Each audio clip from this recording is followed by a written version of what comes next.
Hello? Hello? Welcome in. I'm gonna be playing multiple games tonight, I think. I didn't realize this was this first game was a demo. I thought it was a full game, but it's not. But that's okay. Because I have like a ton of games downloaded and ready to go. Well, visual novels. It's kind of like a game.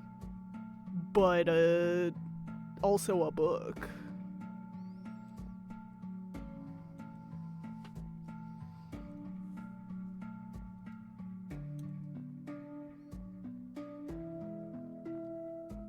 We'll be starting very soon. I've just got a couple little things to do here.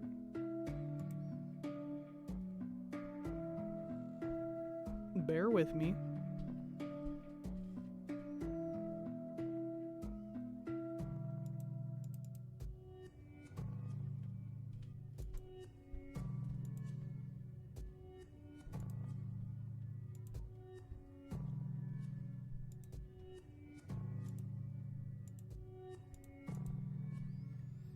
I just finished having a very delicious dinner.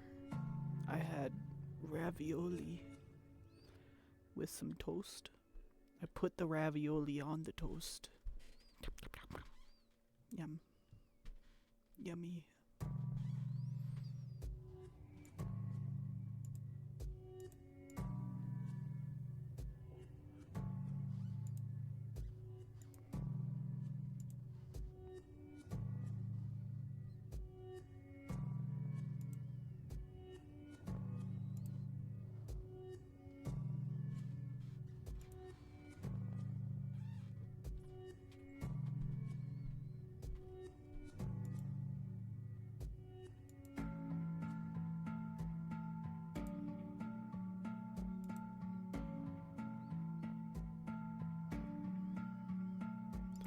Let me find. Hold on. Just one moment. Just hold on a second. Dismiss that shit. Fuck, that's not what I meant.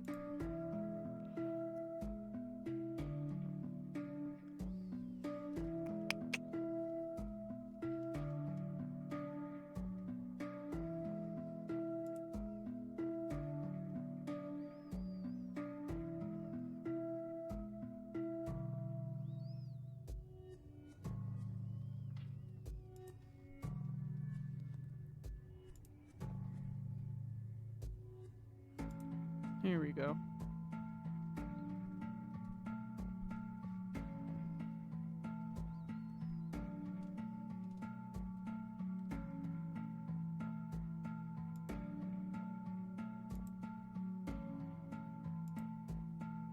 So the first one we have is called Fear Bonding? Fear Bonding. And it is a demo. This is not the full game.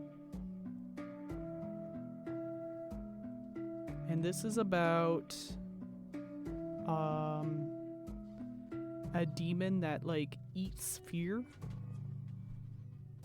And he meets somebody who is spooky scary, and he's like,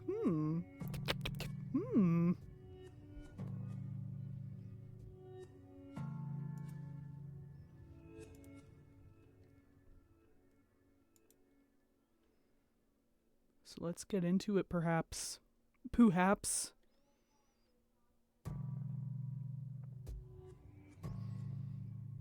A little sad that my subtitles don't get that little joke of mine. It's a lot of little jokes that it doesn't quite get. Tragic.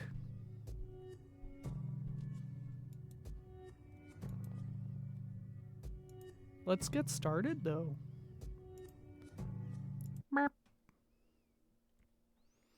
Oh, I just realized You're gonna see my Hello Kitty mouse the entire time.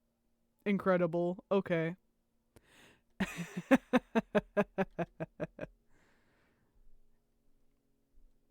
I'm hungry. Ah, I'm so hungry. Alright, we're in Hinata's apartment. I grind my teeth as I listlessly stab my spoon into a bowl of yogurt, oats, and dried fruit.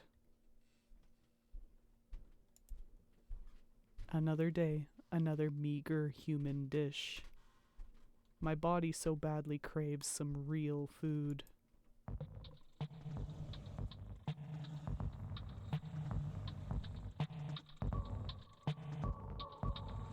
Oh, this is a vibe.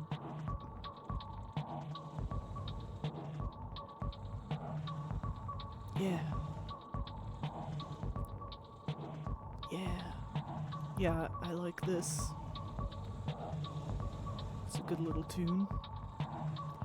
I take a bite while my eyes wander to the TV in my small apartment. A chuckle escapes my lips as I watch a man scream for his life on the screen. If this was a real murder scene, his fear would be overwhelming my senses. Sweet, viscous, and potent enough to send me headlong into an electrifying high. What kind of fruity shit is this? Only the sweetest kind. Welcome in. I'm a little quiet? Oh, fuck. Hold on. Oh. Whoops! Let me see what's going on here.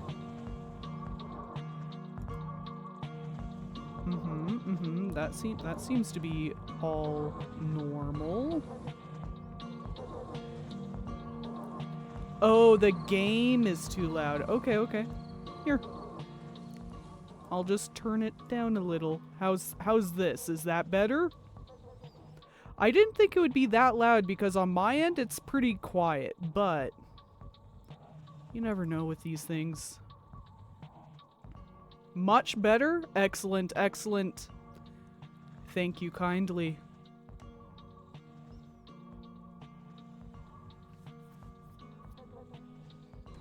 How are you doing today? I hope you're doing well.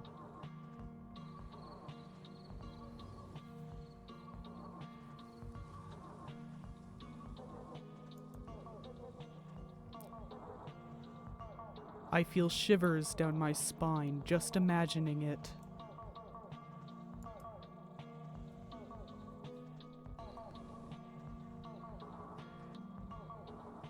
Ooh. How fun.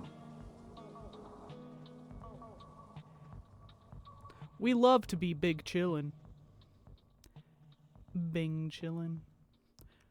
Oops, I'm already drooling. Not good. I wipe my face with a tissue and sigh. This must be how humans feel when they watch a food commercial. My craving for fear intensifies again. Thankfully, it's time to head to work anyway. Hopefully we get to transport some terrified patients in the ambulance. Fuck! Don't mind me. In the ambulance today.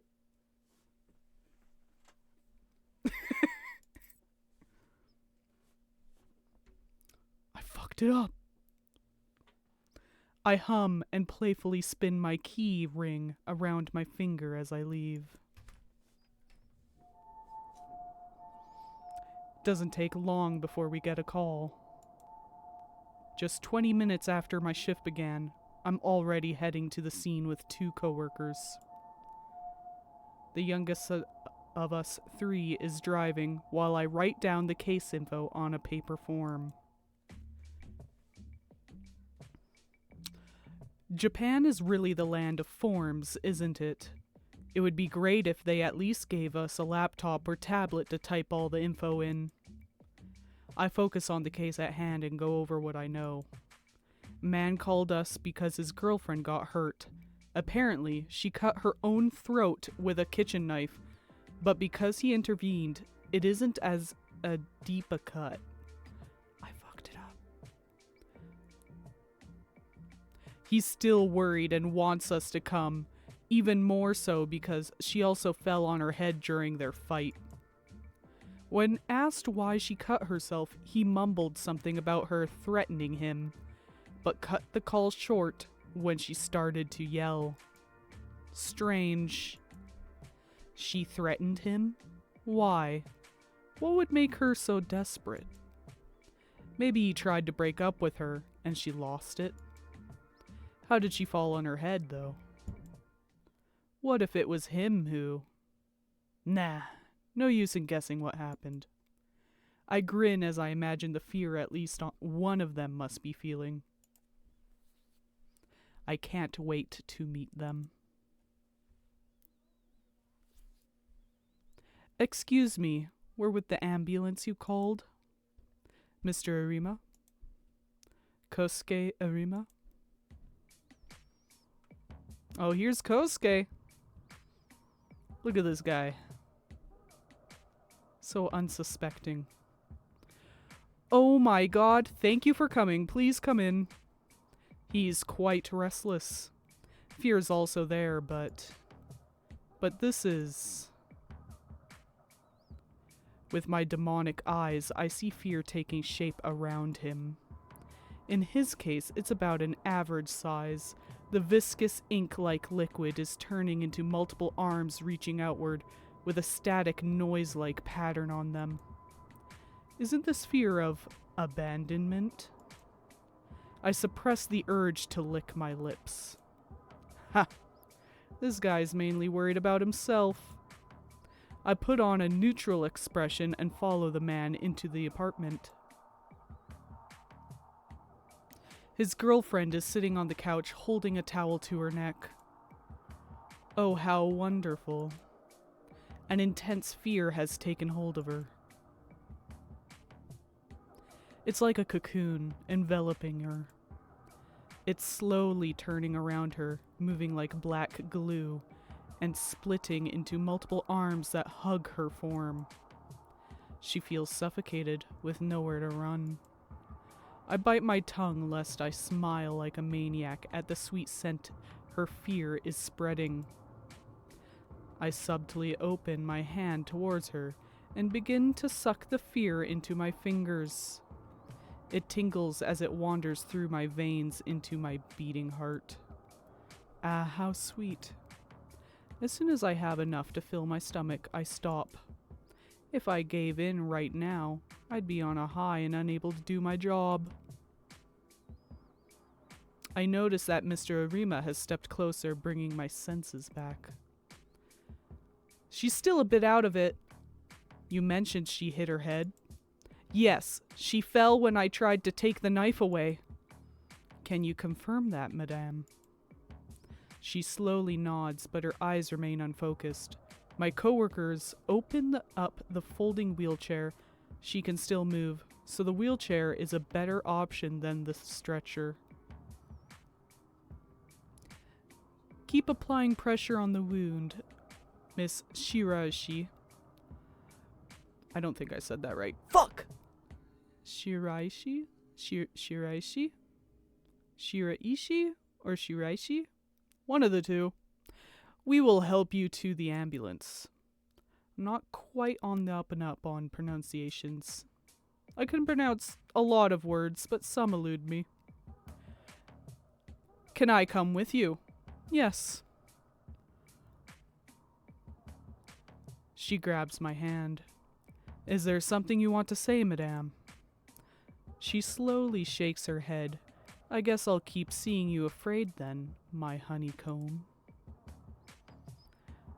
I check her wound to make sure it's clean and not too deep. Then we guide her into the wheelchair. Mr. Arima, could you please bring some of her belongings with you to the ambulance? Like her health insurance card? Yes, along with anything else that could be helpful. On the way to the ambulance, I keep asking her questions to gauge her current state, but her unfocused stare and slow answers make my coworkers worry. At least she was able to confirm her full name, Yukiko Shiraishi, as well as her date of birth. As we drive, I fill out the form with her personal info. Miss Shiraishi is still in a daze, so I fill in the rest with Mr. Arima's help. Then I start checking with nearby hospitals for any open beds. After several minutes, we finally get a positive answer and make our way there. Mr. Arima is fully focused on his girlfriend, whose eyes stare fixedly at the ceiling. She won't even let him hold her hand when he tries to gently clasp it. You two just make me even more curious about what happened. Their fears start to overlap slightly, pushing and merging and separating again. How did it come to this? How did they create this wonderful fear? The car slows down as we near the hospital. But I don't want to leave them in the tasty paradise they've created. What a shame. We're back at the apartment. After a long day at work, I'm back home. For the rest of the day, and even now, I still think about that couple. Damn. Hey, wait a minute.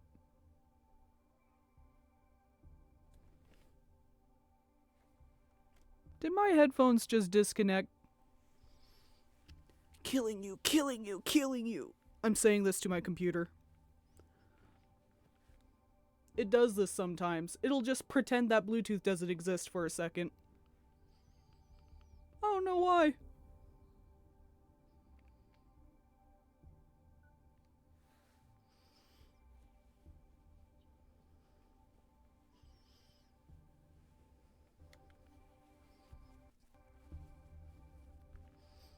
There we go. I've also noticed that my little fella isn't opening and closing mouth.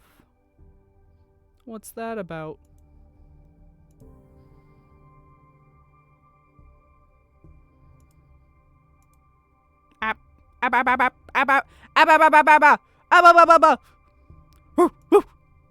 Okay. There we go. That's a little better. Look at that. Now I just want to double check that I have the correct stuff here. Yep. Sometimes when that happens, it'll go back to default for microphone, which is silly because there is no default. Hello?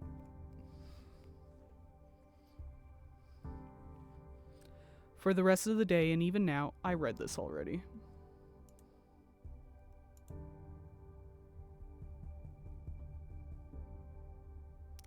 It's been a long while since I've eaten something so delicious. There was so much fear that I could even fill my stomach for once. If I was around them more, especially the man, could I get to eat more often? I can't help but grin as I imagine feasting on the fear he causes. We transferred his girlfriend to the hospital without trouble. I imagine that she'll be staying there for now. Should I visit her? It could be a bit too suspicious. There are privacy laws to contend with after all. But I don't mind taking a little risk for such fear. Maybe instead of visiting her directly, I could act like I'm visiting someone else, a made-up relative, and just happen to mistake her room for theirs. And if her boyfriend visits her while I'm there too, that would be just perfect. I survey my apartment to distract myself from my temptations and catch sight of my e-guitar. I should get to practicing for the upcoming jazz festival. Oh, hi, Steph. How are you today? Are you ready to fall in love and also maybe die?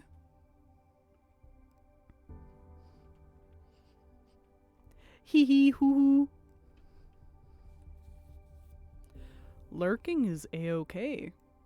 It's kind of epic, even. It's kind of epic. Lurking? It's kind of epic. Your 2 favorite hobbies? Let's fucking go. You love to hear it. Or maybe there's a better distraction. Okay, so we got laundry basket. We get to make choices. Wow. Okay, so we have a manga. We have our guitar. And we have a laundry basket. Okay, so it looks like the guitar progresses the story, is what I'm guessing by the continue, because it's the other two just say explore. Choices you're not great with.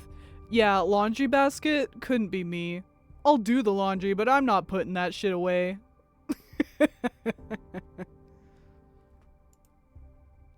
I should do some laundry, actually. Into the washing machine with you. I find a note when I check the pockets. Isn't this from the guy I slept with once? Hope he's not still waiting. I thought I made it clear I wasn't looking for anything serious at the time. Okay. An old classic from the horror mangaka Junichiro Ito called Tomomi. That's stupid. Tea! Oh my god, spill it. I read his works from time to time. I wonder if there are still things that truly frighten him after drawing horror manga for so long. You never know.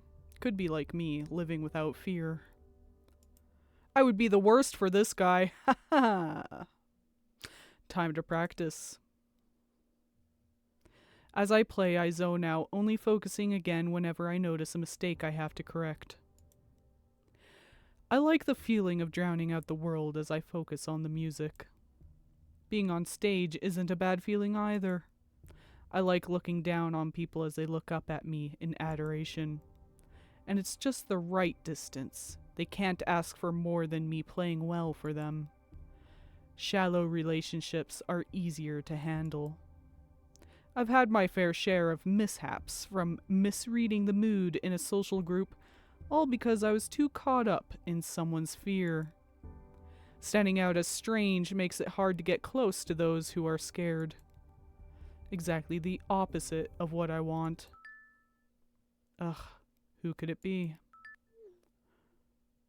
I want to see you. I miss you, my dear Hinata. Who the fuck are you, unknown? Sorry, I deleted your number. Who's this? What do I want to touch those talented hands. Oh, shit. Hand-holding? That's a little too forward.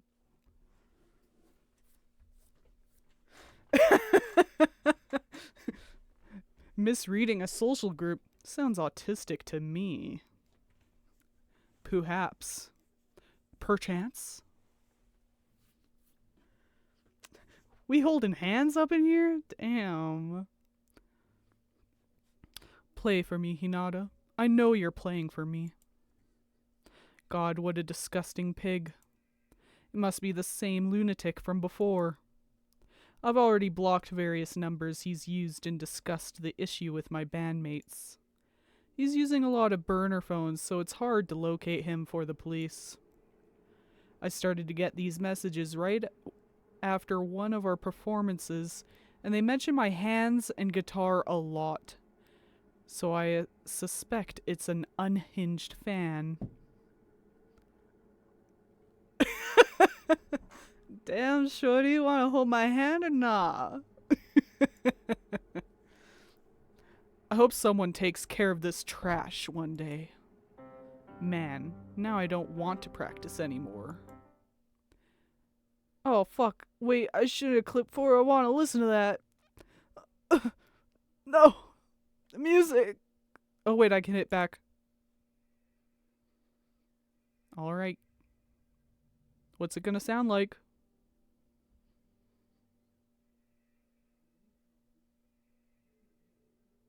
Is it... This sounds like a different song than the one that was playing. Dang it. Dang it.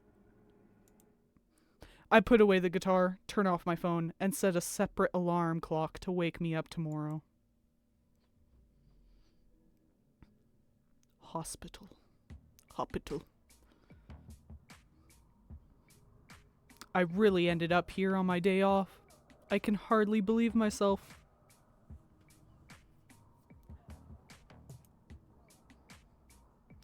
But the fear tasted so good.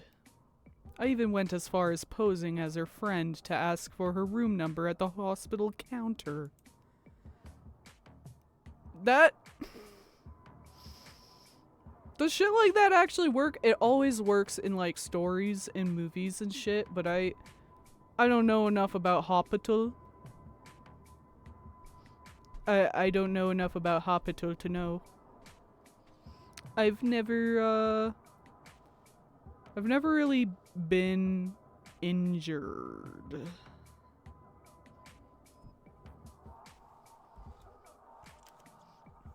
They check ID.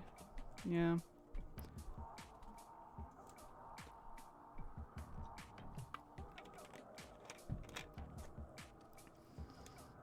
I ain't been to the hospital since like high school. I used to get chronic bronchitis. And they were like, here is an inhaler. And that was like the last time I'd been to the hospital. Ah, fuck it. I'm here already, so let's try to meet them. As I get closer to the room, I slow my pace. Now, what should I say exactly once I'm in the room with her?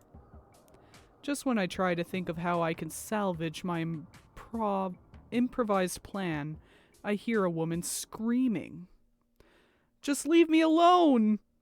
Then I hear a familiar voice replying.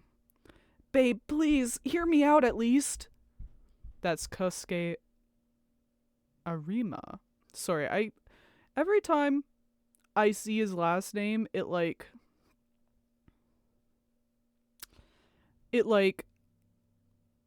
catches me off guard because I've just never seen that last name before.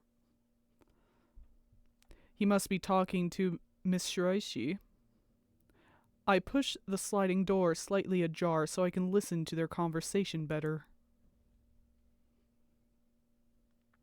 No, my mind hasn't changed. Let's break up. What's happening? We're fear bonding. Fear bond with us. Come on in. Are you ready to fall in love? Or die?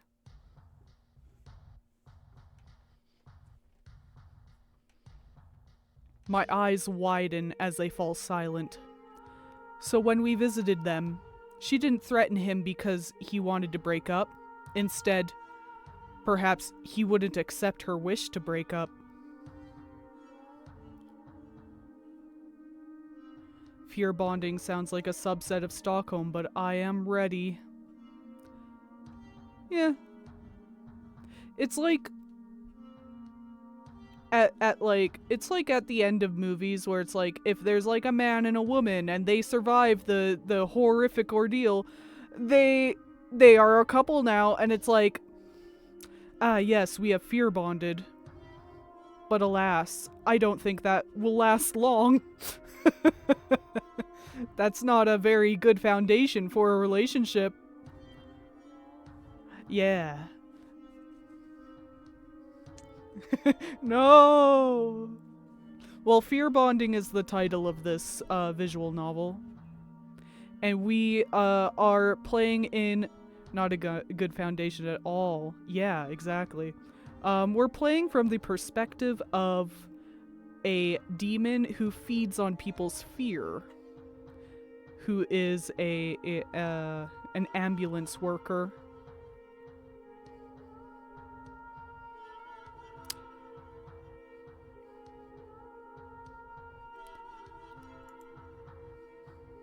I beg you, please, don't do this to me.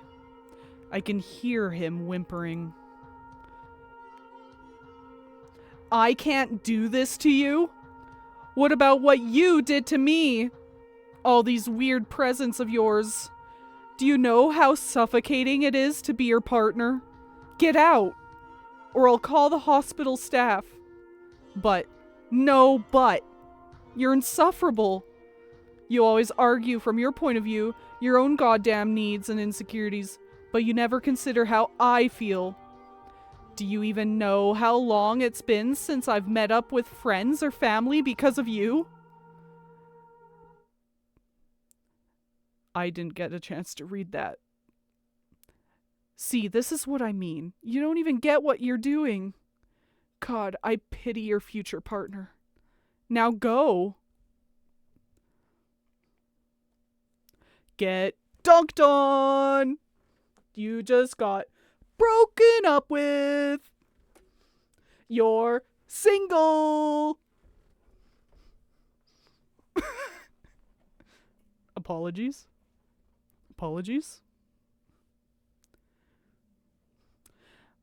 I hear footsteps approaching and move away just before Mr. Arima leaves the room, closing the door behind him. Oh, look how sad he is. He looks embarrassed, angry, and scared. I grab onto him before I can even register my actions.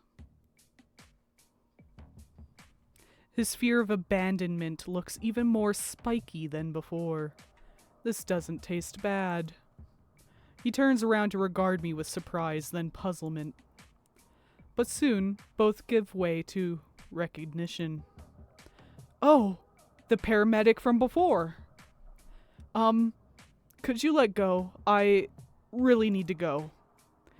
Wait.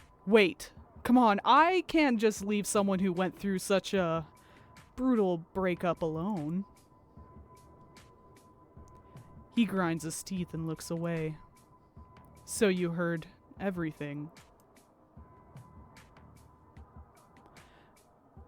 Aren't you here because of your job? Or, I don't know, to visit someone?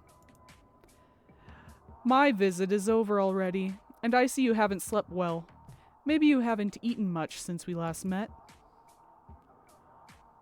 I did not ask for your medical advice. Then think of it this way. Sometimes it's good to vent to a stranger, a neutral third party.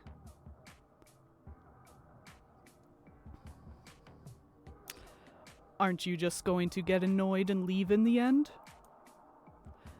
He looks like a kicked puppy, but underneath that sweet expression he has such ability to terrify people. Man, do I want to tame him for myself? Nah, I'm a good listener. And the drinks are on me. He sighs. Maybe it's better to not be alone right now. He gives me a sad smile and nods. Now that I can take a good look at his face, he's actually pretty handsome. Even better. He follows me dutifully as we leave the hospital. What a great first step to acquiring my new hunting dog.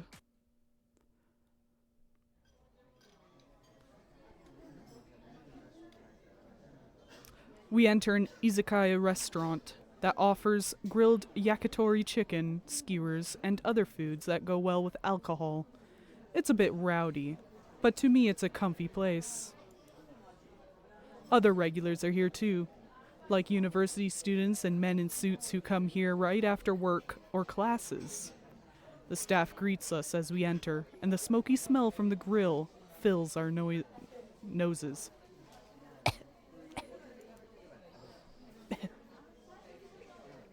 A waiter leads us to a table in the corner and we take our seats. As I open the menu, I notice Mr. Arima isn't even glancing at it. He's lost in a vague, broken stare. That must be why it was so easy to convince him to follow me. What do you want? Just beer. Drinking on an empty stomach should make him tipsier faster. I hope he's a talkative drunk. I order a bowl of edamame for myself to snack on and beer for us both. As soon as it arrives, Mr. Arima grabs his glass. He downs a big gulp of his drink the moment we say cheers. He sighs in relief, looking a little refreshed. That hit the spot! Right? Nothing better than some beer after a hard day. After drinking some more, he finally seems ready to talk. By the way, is it okay if we speak casually with each other? It might make it easier for you to vent. I guess. Well, look at that. He's already a little tipsy. You can call me Hinata. Is it alright if I call you Kosuke? Yeah. Kinda cute how he responds so eagerly and innocently. I chuckle and rest my chin on my hand.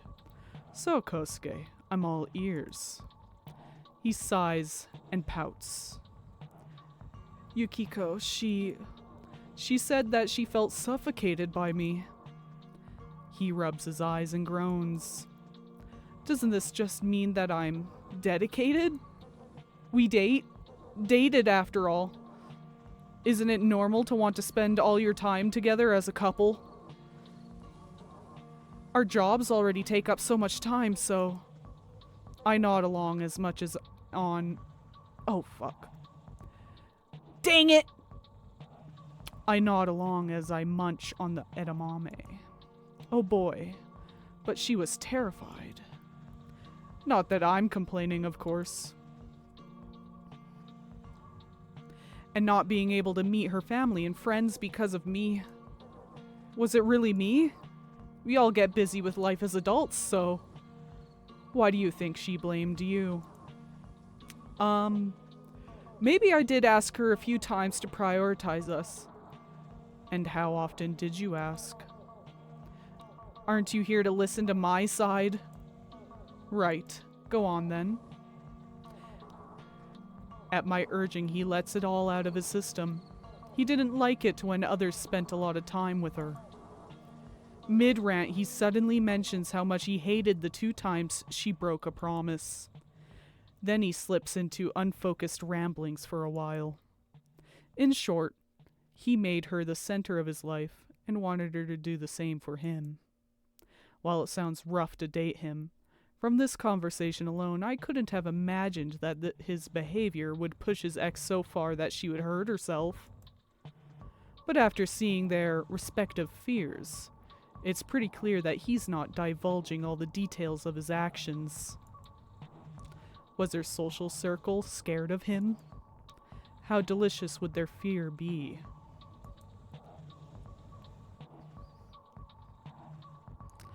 If she had asked him to hurt someone for her, would he have done it?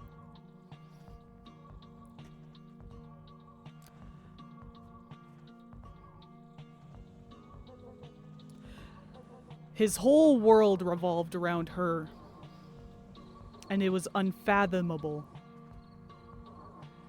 that hers didn't revolve around him as well. Ruh-roh, Reggie!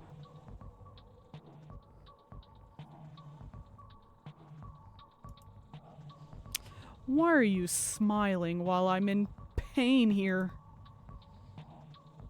Oh, you're starting to slur.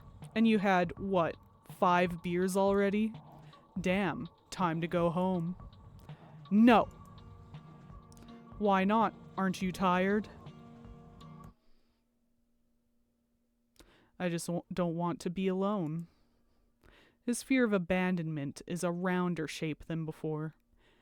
Maybe being drunk makes him less tense, but I still welcome his fear. I change seats to sit next to him. Huh? Look at me. I'm here with you, aren't I? Right. He looks deep into my eyes. When I inch closer to him, he gets embarrassed and looks away.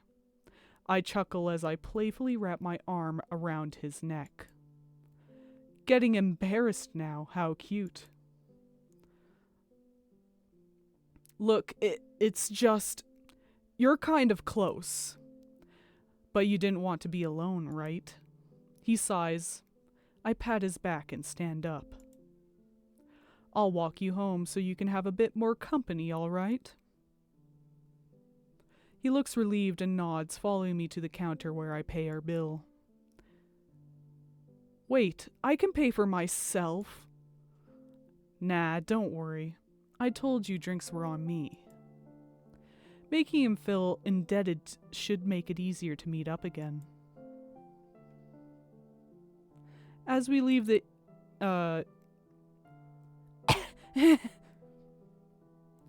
I'm fucking up. As we leave the izakaya, his eyes scan me up and down. Why are you looking at me so intensely? It's just the first time someone kind of escorts me, I guess. Wait, that came out wrong. What I mean is... Go on. He covers his flustered face with his hand. What I mean is, this was nice. You're welcome. I suppress the urge to corner him. I want to erase Miss Shiraishi from his head, but I need to take it slow. I don't want him to run away. How long will I need to wait until I can take her place? Is a romantic relationship the way to tame him after all? What's the best way to get to your place from here? Huh? Why? Relax. I'm just walking you to the station, or a taxi if that's what you prefer. He pouts and tries to explain how he'll get home, but he's too drunk to make much sense. I still remember clearly where his apartment is, so I call a taxi and get in with him. When the taxi sets off, he leans on my shoulder as his eyelids start to close. How defenseless. I pat his head, to which he responds by nuzzling even deeper into my neck. I can hear him whimpering, "Don't leave me." I'm conflicted. I feel lust like humans, and I've had my fair share of relationships. But being loving and caring to a suffocating degree just feels wrong to me. But on the other hand, I now have this potential hunting dog, who's so scared to be left alone that even his own fear is enticing, let alone the fear he causes in others. How ironic. To survive, I need to eat fear, but because of it, I regularly get into dangerous situations, just like this one. This huge dog had better be worth it. I pinch his cheek, which makes him groan and slowly push my hand away. After a while, we arrive in front of his apartment building. When I see him staggering to the entrance, I sigh and lend him a shoulder as we walk towards his apartment door. This place is empty as fuck. Bro, you live like this? He gets his keys out after a few attempts, and once we're inside, I sit him down on his couch. When I turn to leave, he grabs my hand. Kosuke, I'd like to get home too. I still feel down. Can you hug me? I push my hair out of my face and reluctantly smile at him as I open my arms. He immediately hugs me, and his nails slowly dig into my back. His sweet tone from before was gone. Now it's deeper and threatening. Will you stay by my side? Will you be different from the others? Oh shit, we're hugging now! We're past hand holding. I grind my teeth. Oh boy, he's strong. I might even be a little scared, but I instinctively feel a rush whenever I notice fear. It takes a lot of willpower to suppress the urge to provoke him. Yeah, I will.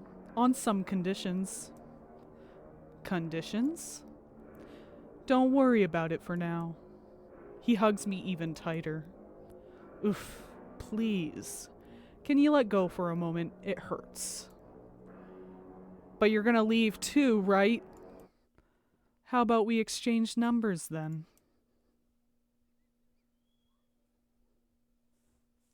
He lets go and looks at me with joy. Really? As if I would ever let you go, you crazy possessive dog.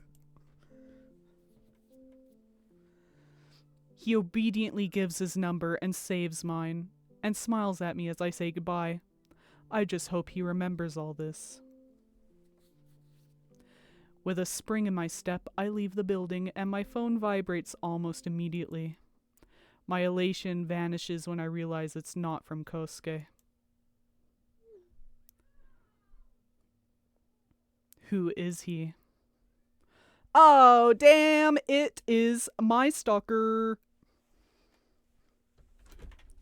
That was the demo, guys. No more. That's it. You can wishlist the game on Steam if you want more fear bonding.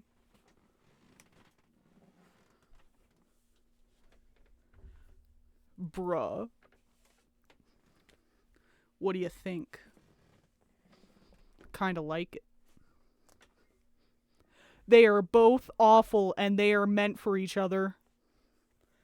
It was getting kinda good, not the cliffhanger. Shit! Where's more? It's on Steam. Fear bonding. Alright, we're gonna move on to the next one. Let me, are you sure we're gonna quit? Yes. Get me the hell out of here. Let me go.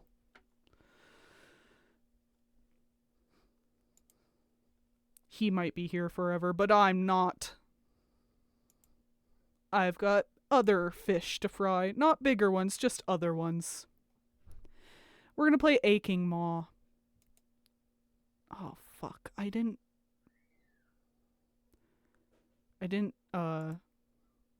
unzip this. Hold on a second. Wait a tick! Now we have to sit here in silence. Kosuke will never let you go. He better not. I hope he remembers me. I might forget in a couple years, but I hope he remembers me.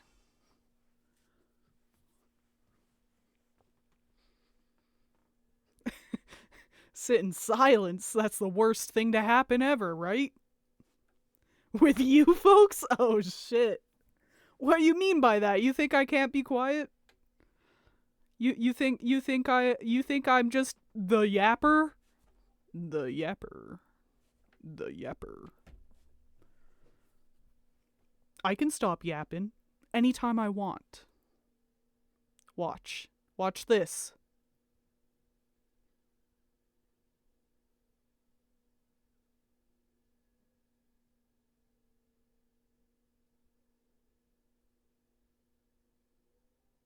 See, I stopped yapping for a whole 15 seconds. What do you think of that? Pretty good, right?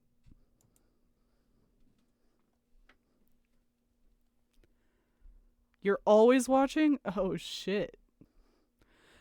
Steph, are you gonna be my stalker too? I mean, I'm not supposed to condone it.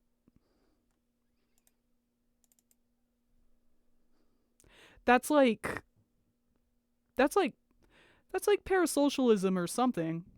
But it's fine because we know each other. We know each other, right? Kinda. We're gonna play the Aching Maw, which, now that I think about it, I should be... I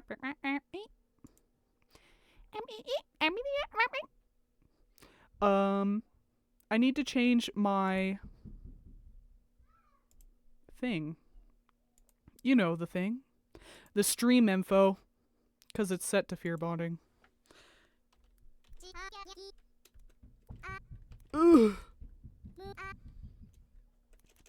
This visual novel doesn't have a category, so I'm just gonna put it on games and demos. And keep it at that for the rest of the night. Fuck it. That thing, yeah.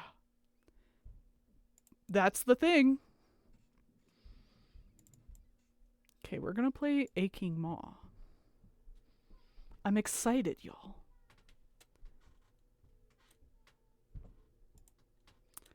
Okay, let's see. Ba, ba, ba, ba, ba.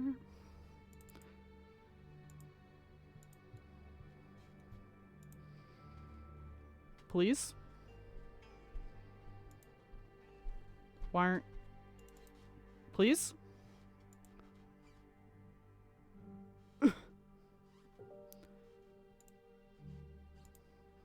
Hold on.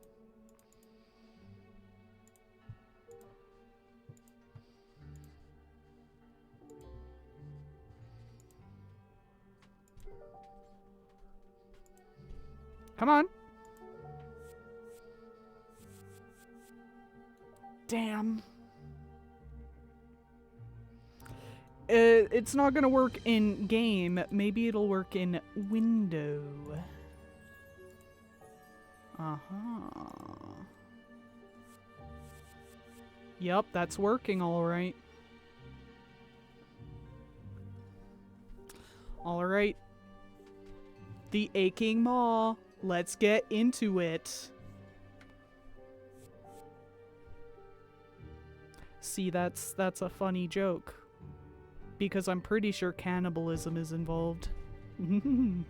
Cannibalism.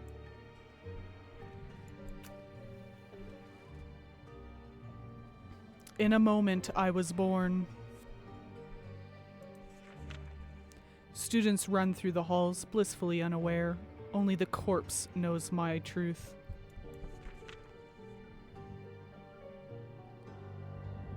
I must wear this new self well to satiate an ache in my underbelly. Examine the body or the bed? Oh shit, this thing is big. Wait a minute. I mean, we could have kept it big. It's kind of a vibe. But I'm worried we'll miss things if it's too large.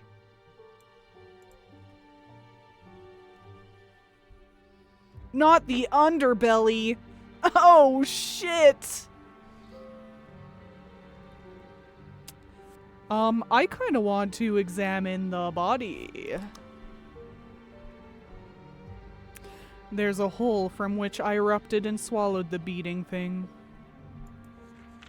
Choke marks deep purple and intimate. Hot insignia marked into burnt flesh.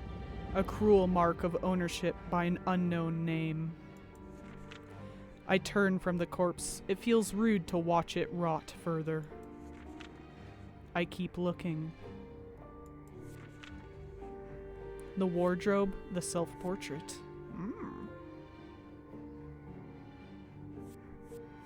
Self-portrait. A painting whose eyes look like mine. A figure painted from the mind of its muse. There's a scar proudly displayed. Posture is poised and pointed, practiced. I hide my old haunt under the bed, get dressed. One more glance around the room. Upturned rug. What's under there?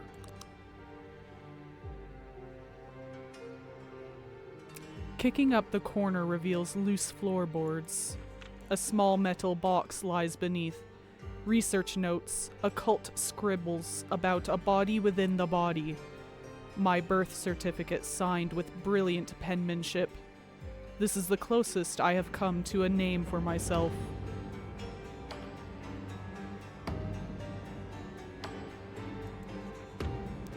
I fold the rug back. That's plenty here to make a map of myself. Then banging on the door. Danger. My new body alerts. I move, compelled by the corpse stashed away. Open the door. Learn of yourself. This music is a little intense. Look at this gentleman.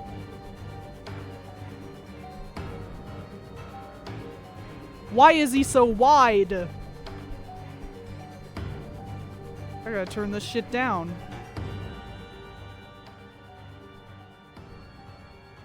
Calm down, music. Calm down. Chill.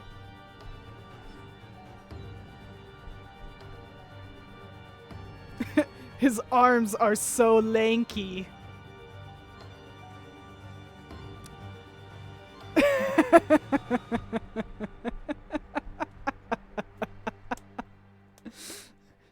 We are being way too mean to this young gentleman. The stranger pushes into the room. The door closes. I'm trapped. Good morning. Holy fuck, he's got a voice.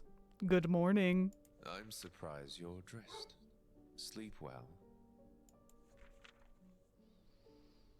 I slept elsewhere. I did not. I did. I'm gonna say I did not. Something troubling you. Fuck! He's getting suspicious already! I fucked it up! He's gonna find out!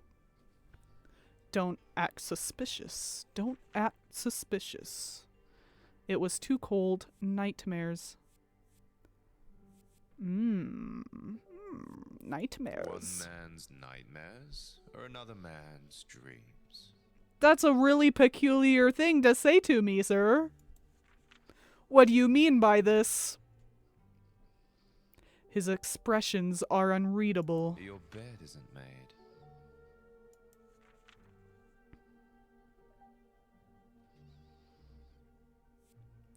The sheets need changing first.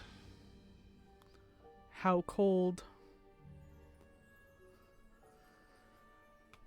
He could have snuggled us? Maybe. Well. He steps closer. Wait. This guy's supposed to be the stranger, but this title card says he's a doppelganger. What's up with that? Something wrong. Oh no, I'm the doppelganger. Fuck. Of course. I forgore already. Just want a better look at you. Your unsightly wound is visible with your terrible posture. Now name the features you do like. You complain a lot for someone staring. Did I offend? Sir, why don't you tell me what you like about me, please? I'd prefer not to stand next to a misshaped beast. Rude as fuck. What is wrong with you? Spoken like a high society rat. Your bitchiness longs to be missed. Damn. Shouldn't we be leaving? Right, we should. In a rage, he grabs me. Oh, fuck. Calm down! Chill! The maw of my hunger aches. Go to class! How could I dream of doing something so mundane? Stop ignoring me. Why can you not love me as I love you? Chill, bro. Take it easy. I was born today.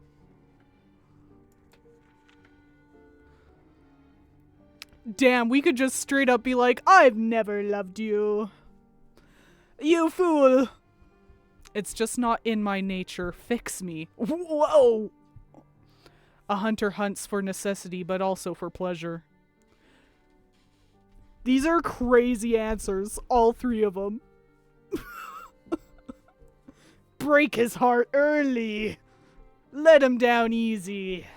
I don't think that's how it's gonna work. I don't think that's what's going to happen.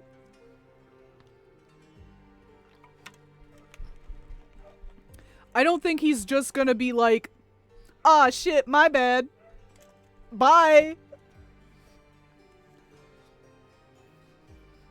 Just something I feel in my souls, you know?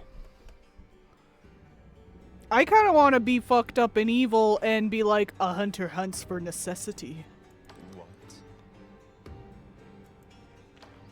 And prey never has a choice in the matter. The man before me looks at me, really looks at me. You're not. He knows! Quick! Go for the jugular! He takes a step back, but I'm fast, wrapping my body around him before he can reach the door. It's tender as I leak out of the newly stitched flesh. The human beneath me squirms and vibrates, trying to scream from beneath the skin of my palm. My jaw unhinges, my teeth extend, my tongue laps out, my lips press firm on his forehead, skewing his glasses, a kiss, and a taste. Please. Oh, he's begging. I like that. I swallow him whole.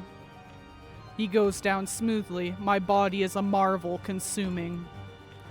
When it's settled, I stand. My chandelier feels closer now, my arms heavier, my eyes, well. Gingerly, I reach for my meal's fallen glasses. I wipe off flecks of blood, push back blonde locks, and slip them on. I wish I'd gotten his name first. The door opens. I'm him. Now, see, I think there's multiple endings here, and we just got one of them.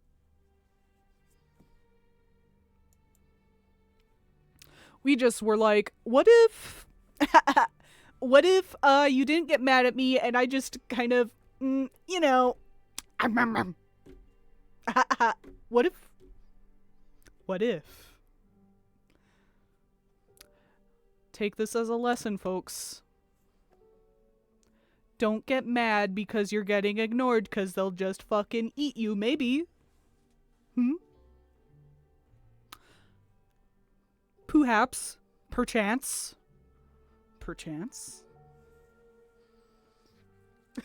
What if just fucking ate you?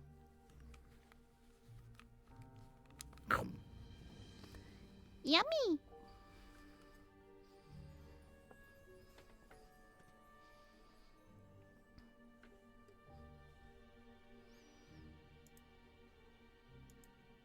Now, do we want to see what else can happen? There's other things we never looked at also, because it doesn't give you the chance to look at everything in the room. Let's look at some other items.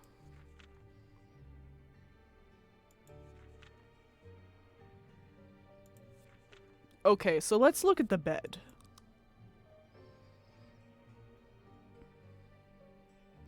A wooden frame fragmented from misuse, a coffin of passion.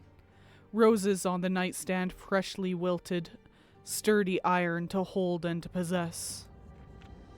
These are the memories of a dead man. I keep looking. The wardrobe. Large wooden, slightly ajar, an ascot, delicate and refined, scuffed cufflinks hidden away. Mister!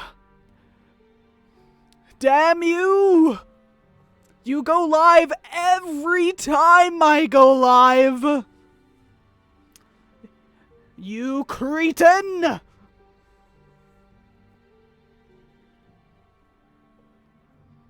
I put them on. I hide my old haunt under the bed, get dressed. One more glance around the room. The desk. A well-worn seat, still drying ink. A graded paper with full marks. A high society invitation framed with embellishments, but the spaces between words ooze desperation. A theater production. That's plenty here to make a map of myself. Then banging on the door.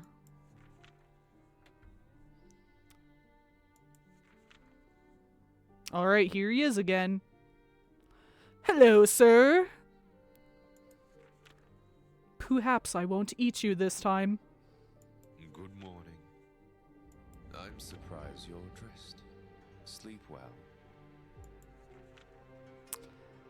I did.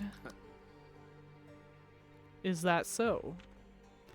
I dreamt of romance. I felt weightless through the night. I read some poetry until my eyes closed. Hmm. You need someone to keep you grounded. His expression's unreadable. Your bed isn't made.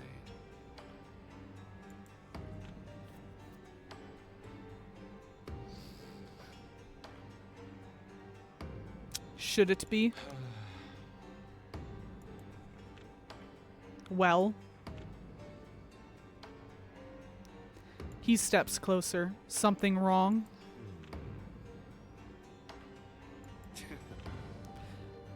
Your accessories are poorly matched. The least you could do is clean yourself up.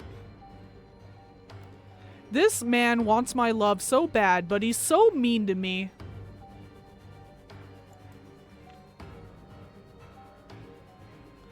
You're lucky I like you.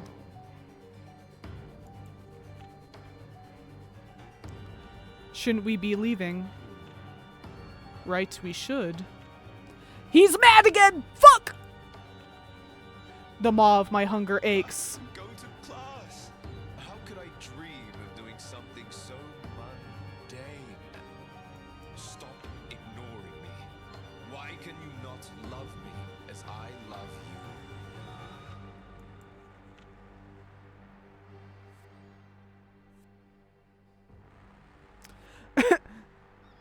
Society will never let us be together, my love.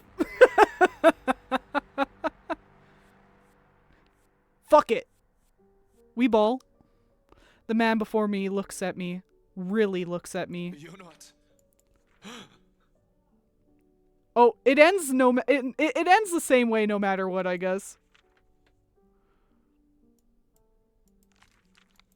No matter what happens, we eat this man.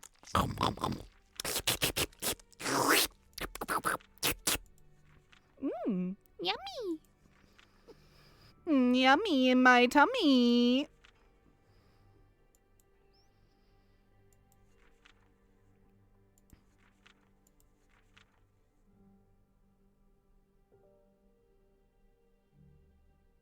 Alrighty. That was the aching maw. We got the same ending twice in a row, despite making completely different choices, so I'm not quite confident that we'll get something different.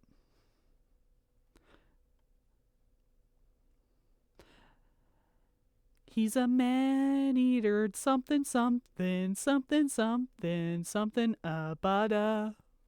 You know? Alright, what do we got? What do we got going on? What do I have downloaded? What's in my downloads folder? We have we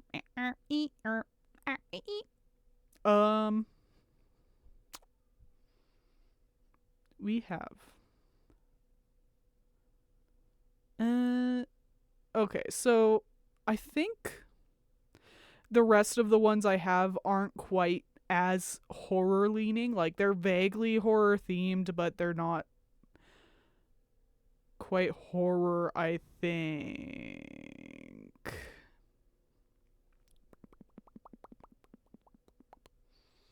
Perhaps. I also don't remember what any of the other ones I downloaded are, really. So we'll figure it out. We're gonna start with a game called Draculesti Demo,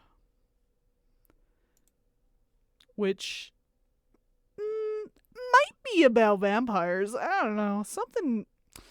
Something tells me it might be vampires. Maybe. Perhaps.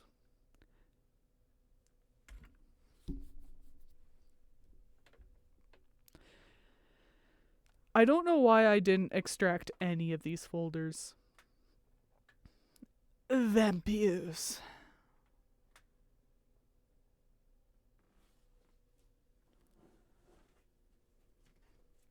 I guess I'm just a silly.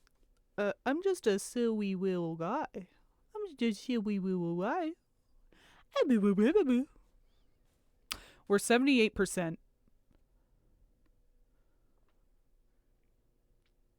So. I'm just a silly baby. I'm just a baby. 79%. Wow. I really should have extracted all these folders before hitting live. Why did I do this? Why didn't I do this? My hubris. Oh, my folly.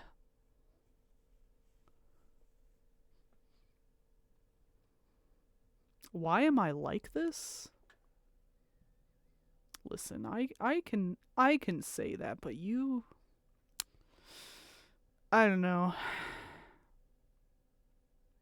Google, send a pipe bomb to this person's mailbox.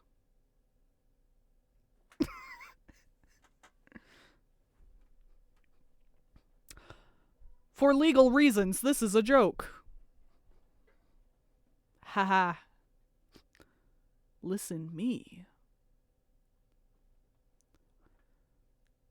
What do you mean? What are you gonna do? I'm just a little guy. What are you gonna do?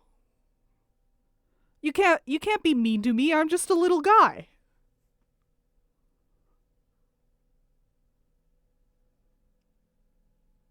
I'm just a little guy, and, well, it's not my birthday, but we can pretend it is.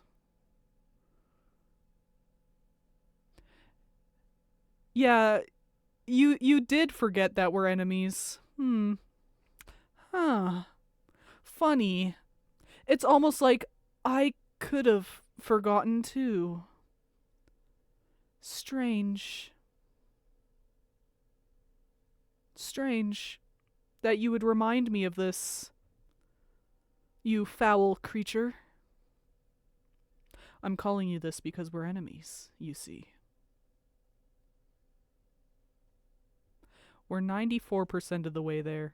Almost forgave me. Oh, shit. Now, we can't be having that. No forgiveness. In this house, we hold grudges. 96%. How big is this demo? Why are you taking so long? Is it because I'm streaming? The other one didn't take this long. I guess this one... I guess the Aching Maw was significantly shorter, to be fair. It's because I'm a butthead? Well, that wasn't very nice, and... You should be nice to me, because if you aren't, I'll cry. And you wouldn't want that, would you? I know we're enemies, but you wouldn't want a little guy to cry, would you? On his birthday? On Valentine's Day?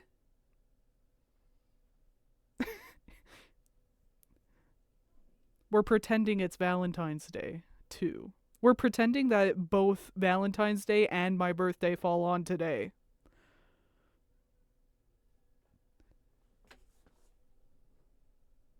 Listen. I think we just need to use our imagination a little bit more. Wouldn't you agree that the imagination is a beautiful thing and we should use it more to pretend that it's Valentine's Day and also my birthday? So everybody has to be nice to me. Oh shit. This looks gay as hell.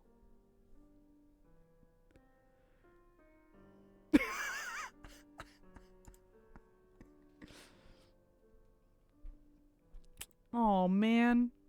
I'm sorry to hear that your imagination is a limited resource.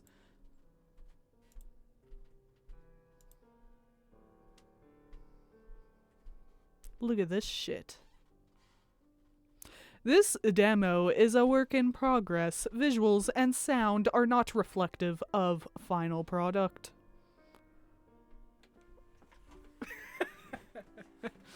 Lock the fuck in, folks. I'll allow it.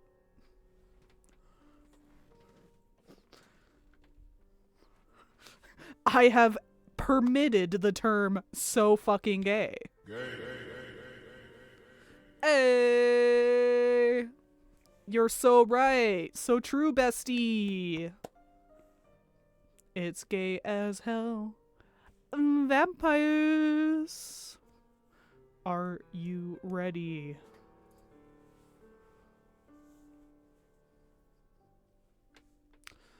Now, let's turn that up a bit because this music isn't near as loud as the last game's music, so we can turn it up a little. We'll play it by ear. We'll figure it out as we go. If it turns out to be too much, I'll turn it back down. But listen to that beautiful piano. Scrumptious. For gay, I'm always ready. God, we may be enemies, but we can agree on some things.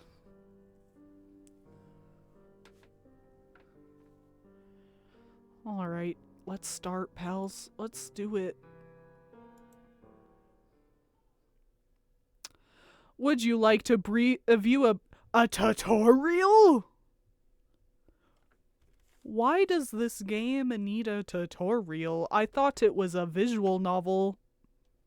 Yeah, let's view a tutorial. Yeah, do it. You'll find out. At times, you'll have a say in Renfield's fate. Your breath will hurt and then your skin will slap. Kiss me. Kiss me. You can't escape forever. Kiss me. Yes. You can't escape forever from my love.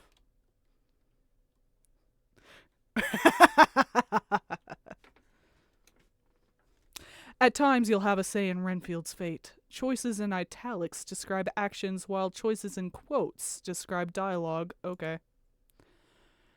Renfield's options are affected by his boldness. Choices with the lion will raise his boldness, and those with the rabbit will lower it. Both ends of the scale can unlock new options, but being in the middle allows more flexibility. Choices marked with a key have been unblocked based on Renfield's previous actions or his boldness. Follow your heart or your curiosity. No one approach is superior to the others. Renfield's current boldness is shown in this status screen, along with any items he's gathered during his time at Castle Dracula, and a sense of how much danger he's in. Within this demo, there are no premature or bad ends. In the full release, however, Renfield will be able to meet a variety of terrible fates. Be wary. Bold is more gay, like the lion from The Wizard of Oz. Exactly, you understand. Wow. This is exactly why we're enemies, because we're too much on the same wavelength, and that simply is not allowed. There can only be one. Sorry.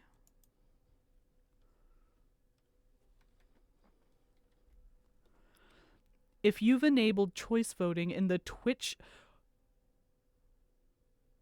What? Twitch? Whoa. No! Wait, main menu. Yeah, fuck it, don't care. There's Twitch options. Where is it? Yeah!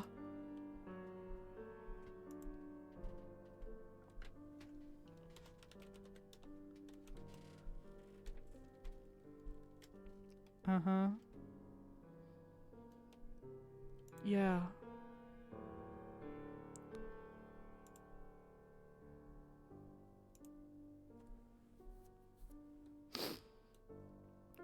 We must hearken back to the times of your...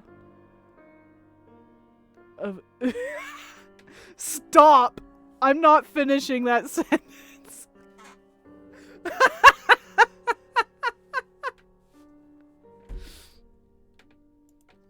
Shut up.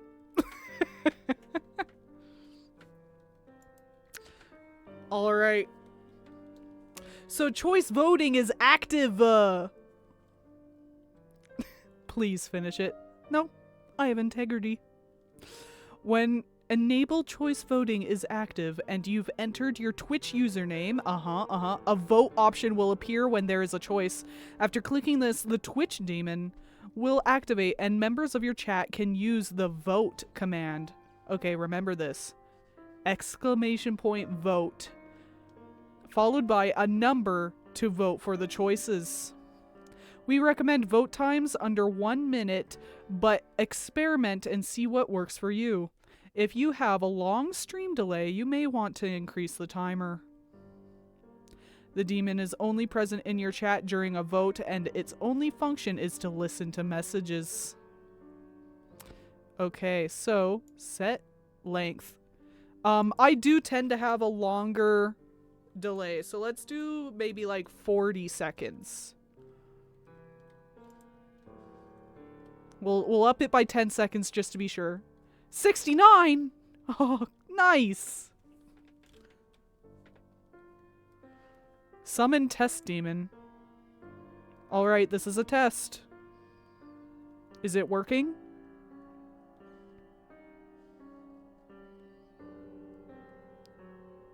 If you've connected your Twitch account, then voting should now work. Is it working? I don't know how to tell. Did something come up in the chat?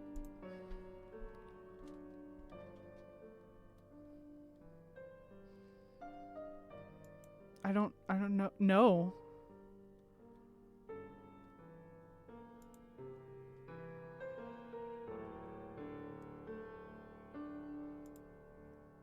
That is my thing.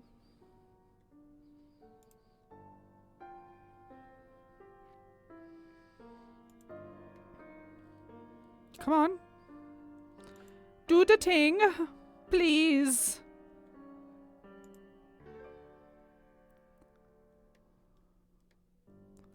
Where is it? Where's the vote? I want participation. Please. Sometimes life is cock and ball torture. Without the cock and balls. God, you're so right. It really is. Okay, whatever. We'll see if it works during the thing. Okay. Ugh. Romania, 1931. Whoa! You missed the K. Oh man, Jorin your weenus. Haha. Straight up jorking it. And by it, I mean my peanuts.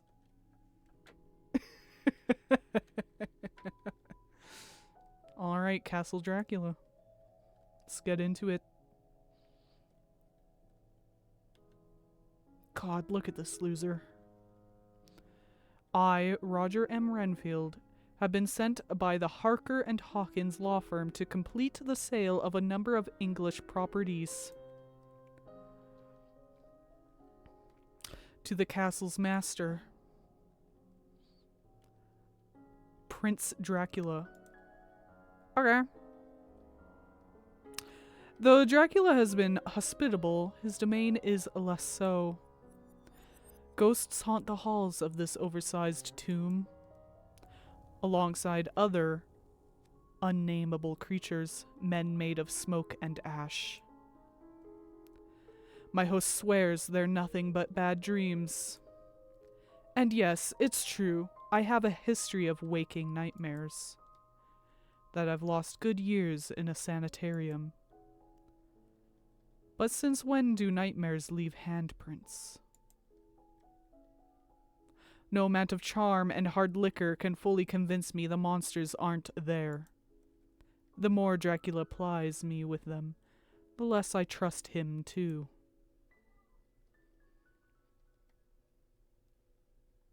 Who can I rely on in this terrible place?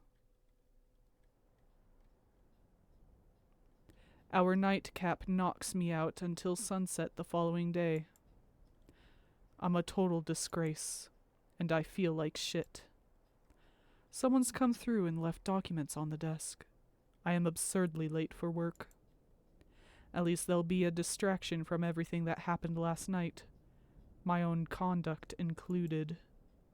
Alongside the documents is a breakfast tray. Scrambled eggs, bacon, grilled tomato, and hash browns. Yummy!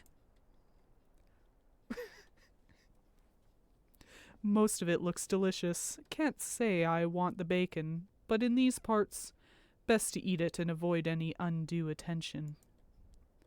Beside the plate, a freshly cut rose is being used as a paperweight, keeping a delicate piece of stationery in place. I move the rose aside and look at the message. Master Renfield, I apologize for the disturbances last night. Do not feel guilty for being distressed by the condition of our home. It makes terrible noises that stoke worse ideas. If you'd like a tamer evening, there'll be tea in the parlor where we ate yesterday. I've invited the brides for a proper introduction. Teodora is eager to hear about her new home.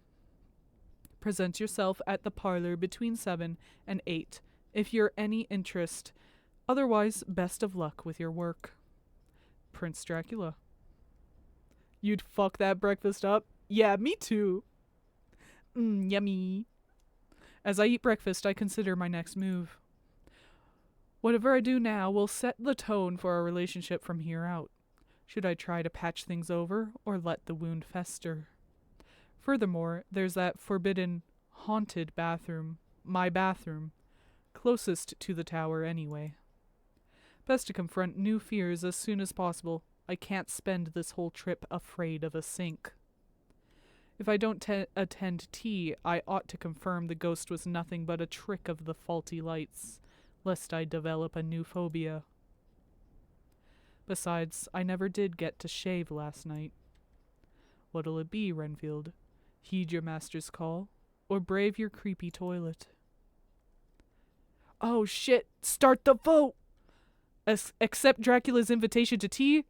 Prove the bathroom ghost doesn't exist. 1 or 2, guys.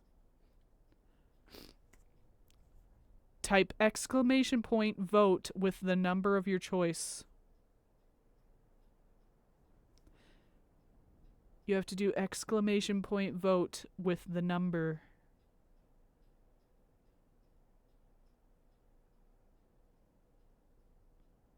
God, I hope this works. Oh, everyone's choosing 2. Nobody wants to go have tea with Dracula? Damn.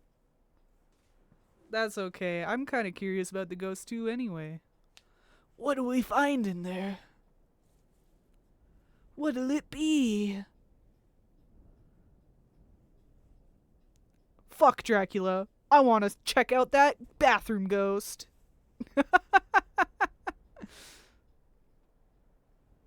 Alright, I think 40 seconds was too long.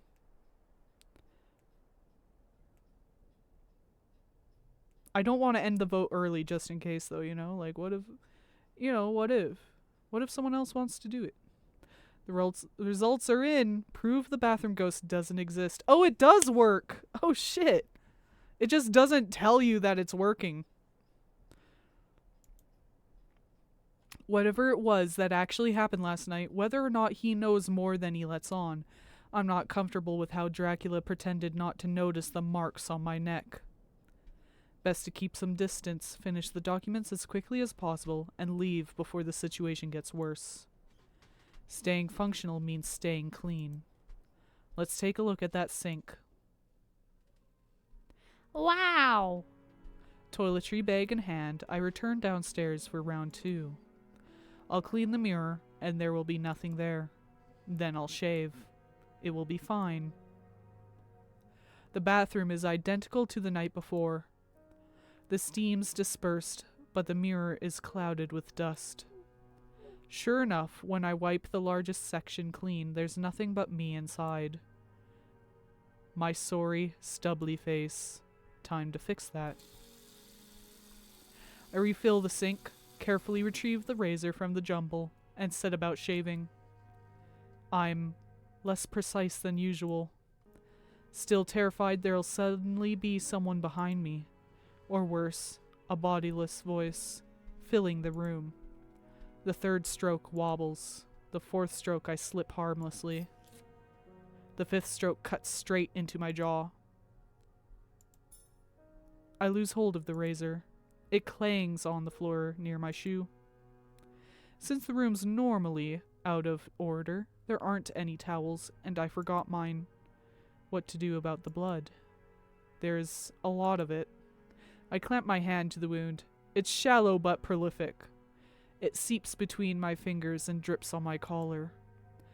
Got to wash it clean. Ducking toward the sink, I scoop both hands through the water to splash it on me.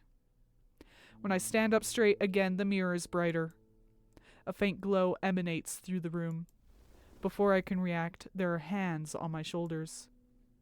My, what a nasty cut.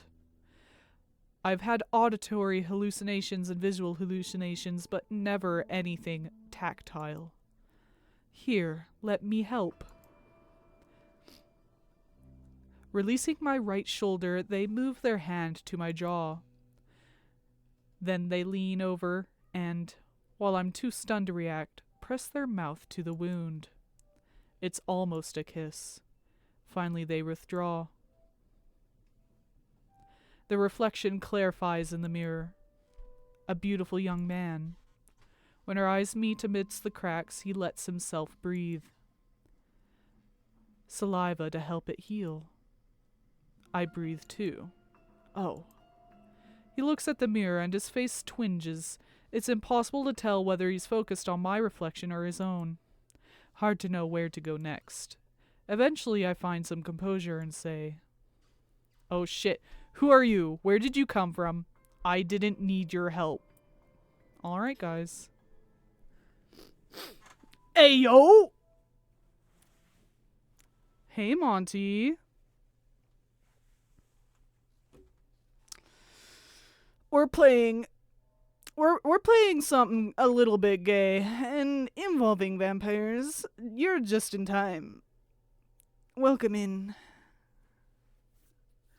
Exclamation point, vote with the number of your choice. Who are you?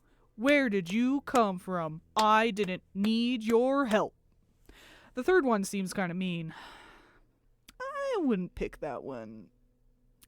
I personally, I don't want to be mean to Ghost. Gay vampires? I'm one of those. Exactly. Yeah!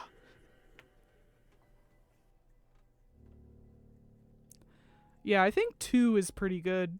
2's a good answer, I think. Alright. Appearing from nowhere is a popular pastime here. I try to turn and face him directly, but he catches my shoulders again and keeps me looking at the mirror. We're not finished, are we? I interrupted you last night and again now. If I could please have the razor try mine. Before I can react, he slides his grip down my arm to take hold of my wrist and guides my hand to the mirror. Open your fingers. Oh, shit. Alright, guys, do we do it or do we not? These choices. Oh my god, these choices. They sure do be choicening.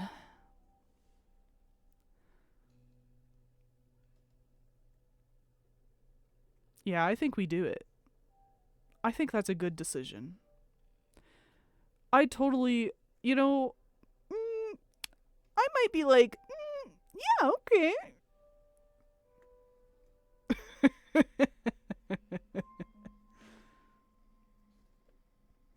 Your razor, huh? I'm curious. Show me.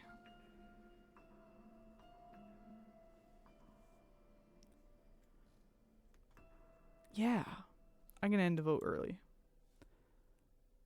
Do it. I splay them out and expose my bloody palm. He pushes me forward, so I press it to the center of the cracks. Tiny, powdery bits of glass prickle against my skin. It's uncomfortable. Slowly, a red glow spreads out from the center, along each line to the ends, as if the glass is bleeding too. Then, like a cut healing at umpteen times the speed, the cracks close. The mirror is a single perfect pane. He lets go of my hand and I lower it to grasp the edge of the sink. A tiny latch is now visible at the edge of the mirror. He clicks it open and swings the surface out, revealing an indented cabinet space behind. Oh shit. There are 3 items on the middle shelf. A strangely curved comb, a bulky off-white hairpin, and a folding razor with an oversized grip. Just having a safety razor against my face can be unnerving. Is he really going to use this instead? He takes it from the shelf. Yes, he is. As he unfolds it, he closes the cabinet. When we're done, don't forget to take those too. I'm not sure I need you to. As he brings the razor close and tilts it around my peripheral vision, I notice the grip has a serrated edge. 7 sharp points of varying size and shape on a grip of dull ivory. He touches it to my skin and I realize what it is. I say nothing. With total grace, he slides the blade over my cheek. Now I can't say anything. What would I say if I could speak? His practiced hands make short work of the task. This is a man who's done this for as many hours as any barber. When he's done, he folds the blade and presses it to my bloody palm. Don't forget the other pieces. Maybe next time we meet, we could play a game. Chess, or perhaps billiards. Wait. Yes. Let's do billiards. I whip around. He's not there. It's like he never was there. The razor's still in my hand. 7 sharp points along the razor grip, whereas the grip of the comb, which has a similar curve, has 7 holes. Atop the bony body of the hairpin, 9 loose teeth have been strung together to look like flowers, split into 3 discrete pieces. Oh shit, it's a razor made out of someone's jawbone. That's kinda fucking sick. That's sick as hell. The lower half of someone's jaw rests in my hands.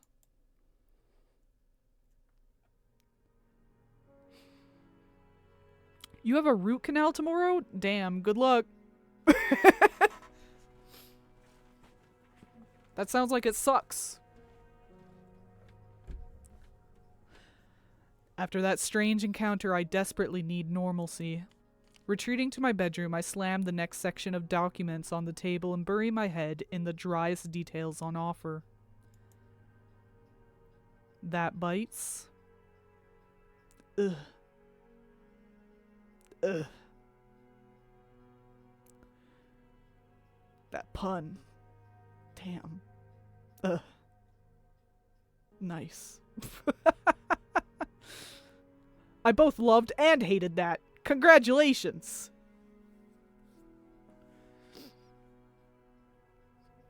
I calculate sales taxes. I cross-reference details about extension permits. I note depths of water lines. anything to stop me thinking about the pieces of human jawbone I stuffed at the bottom of my suitcase. I absolutely will not think about it. I will think about condition reports instead. I drop my pen and open my suitcase. Digging through it, I find the pieces of jawbone. Someone has engraved the razor piece with a floral motif. The teeth have been plucked from the grip of the comb, looped into makeshift daisies to decorate the top of the hairpin. The more I look at it, the more disgusted I become. It's not right, desecrating someone's body parts like this. I've got to dismantle them.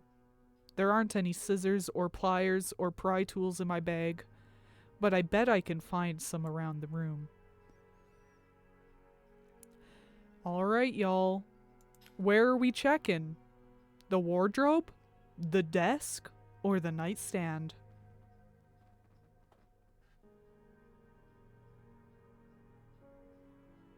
That was a fun encounter. I quite liked that.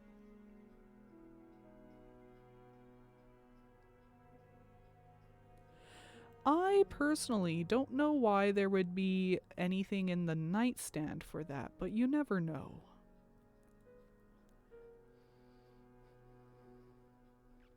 I feel like the desk would have like scissors or something. The wardrobe. Don't wardrobes usually have like clothes in them?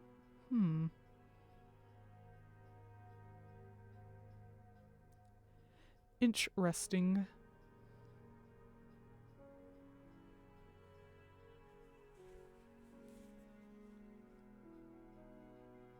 It looks like we have a tie. Might have sewing supplies. Alright, check the desk. The drawers of the desk seem empty, but the compartments look shallower than the exterior.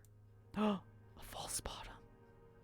I feel around the edges of the top drawer and find an unsubtle false bottom. Beneath it is a selection of leather journals along with some loose papers and a stationery set, all in Romanian. It's impossible to read anything but the initial the unsealed letters are signed with. M. M for what?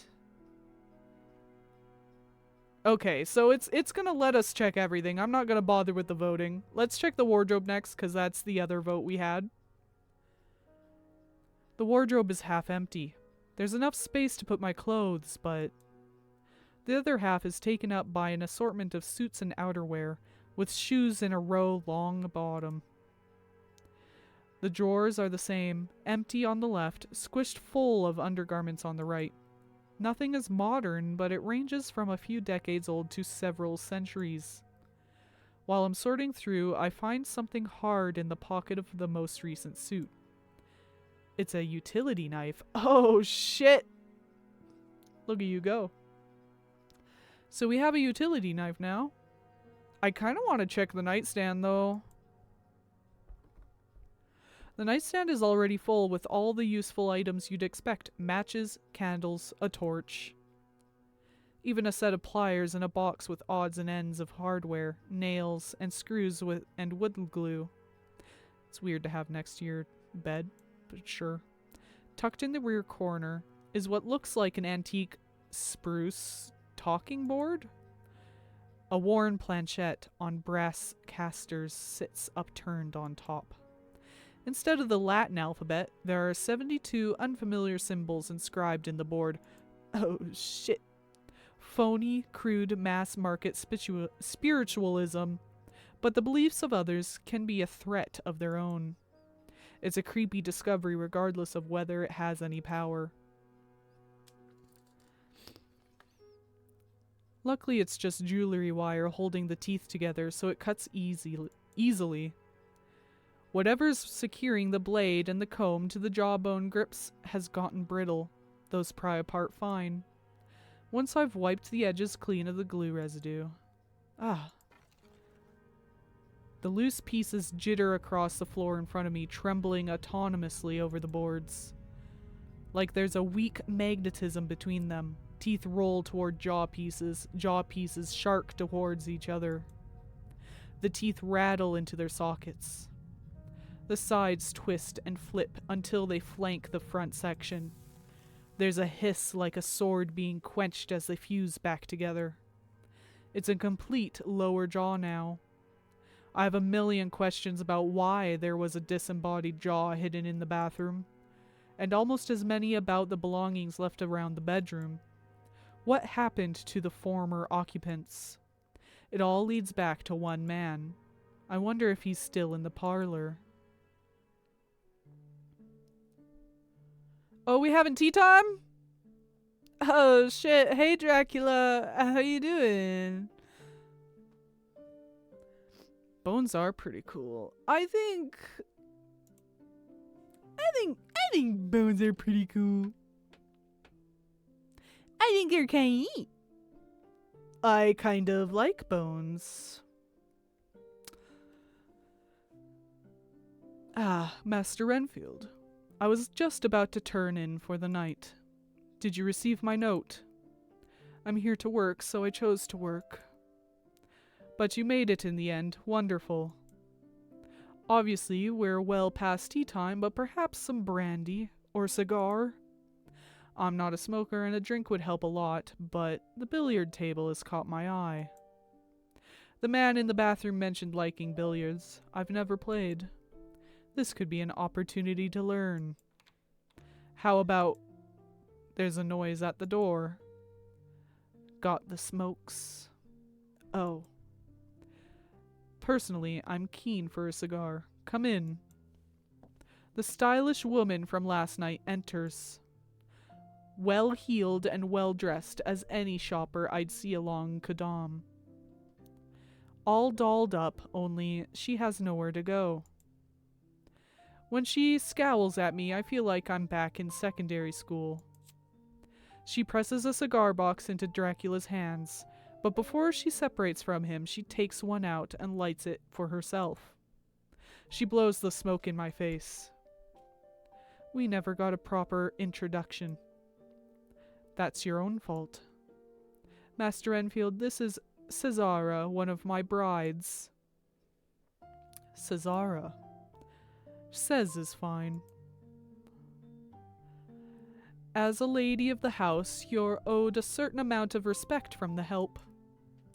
Am I now? You're my bride. Yeah, you're middle bride. If you're not going to be polite, go somewhere else. Okay. She pushes past toward the door, trailing smoke. As she reaches the frame, she leans an arm on it and turns back to look at me. Hope last night didn't scare you too much. With a toss of her hair and a flick of ash, she leaves the room. Her attitude is an acquired taste. If he says so. A cigar, Master Enfield? No, thank you. What can I offer then? Oh, shit. I want to do billiards, but what do y'all want to do? Brandy? Billiards? What do you want? What do you want to do? What are you thinking? I'm thinking billiards, personally. Can't get lung cancer if you're dead already. Oh shit, you're so right. Damn.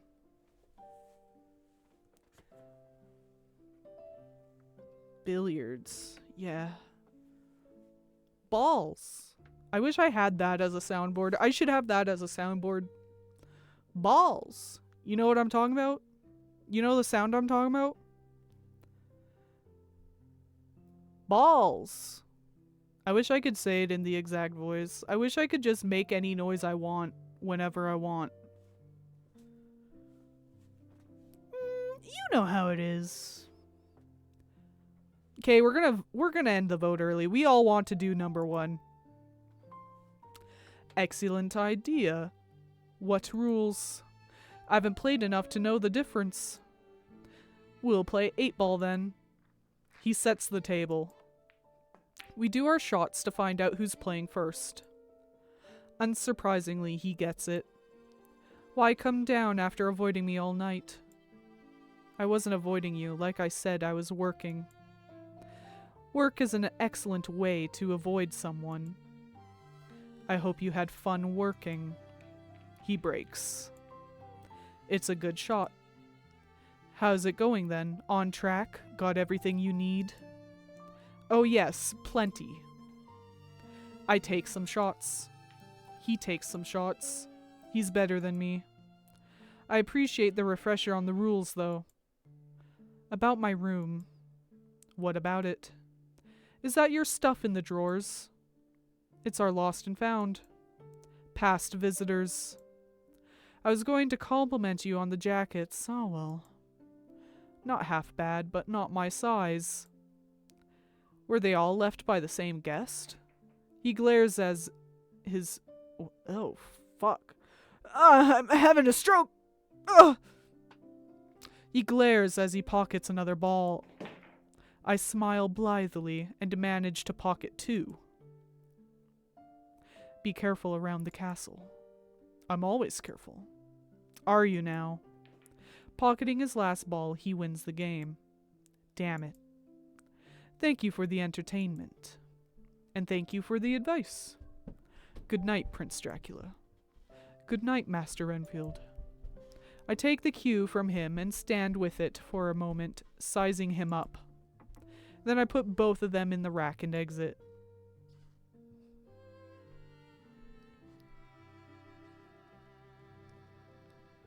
It was good to get some practice. And a better sense of the situation. Why doesn't he want to talk about the past guests in the tower? What happened to them? To him. I don't doubt for a second Dracula's warning is genuine.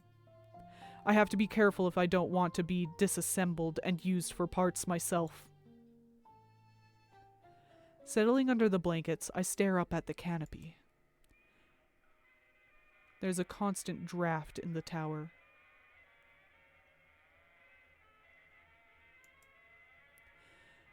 The chiffon curtains drift in and out from the bed, breathe with the air currents, weak, unceasing motion. Like pale sheets of snow.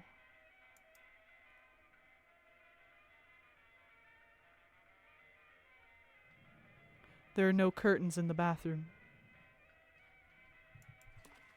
For anyone to see anything, both parties would have to stand in precise locations. One on the neighboring rooftop, one against the window, which meant the landlord never saw the need to add any. Nevertheless, it's discomforting to look out and know the world can look in. Snow falls over Berlin. Typical February weather. But it's light, and the radio babbles from the hall as I lie in my bath, the signal steady for the moment. From where I'm lying, I can see the hazy Mitt skyline. Snow comes down, boilers vent up. Everyone struggles to stay warm.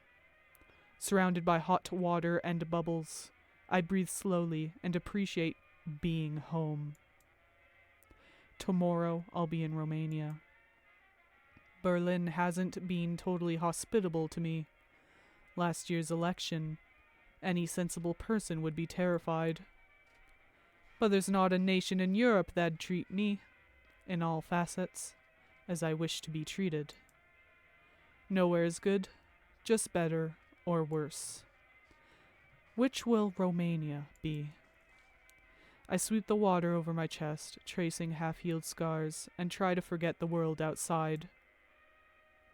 Home is these walls. Central steam, heating, green glass, ceramic tiles, a porcelain sink. Fogged windows. Long, narrow corridors, tight rooms with parquet floors. Electric lamps and a fridge and stove. The safe haven of a made man. I am a made man. I've made it to safety. Tomorrow I'll leave my building, survive another week, and make it home by the end. Now the view is almost all white. This must be record snowfall. Unsurprisingly, the signal fades to gentle static, and the radio broadcast stops. I don't like the ambience. The water's cooling.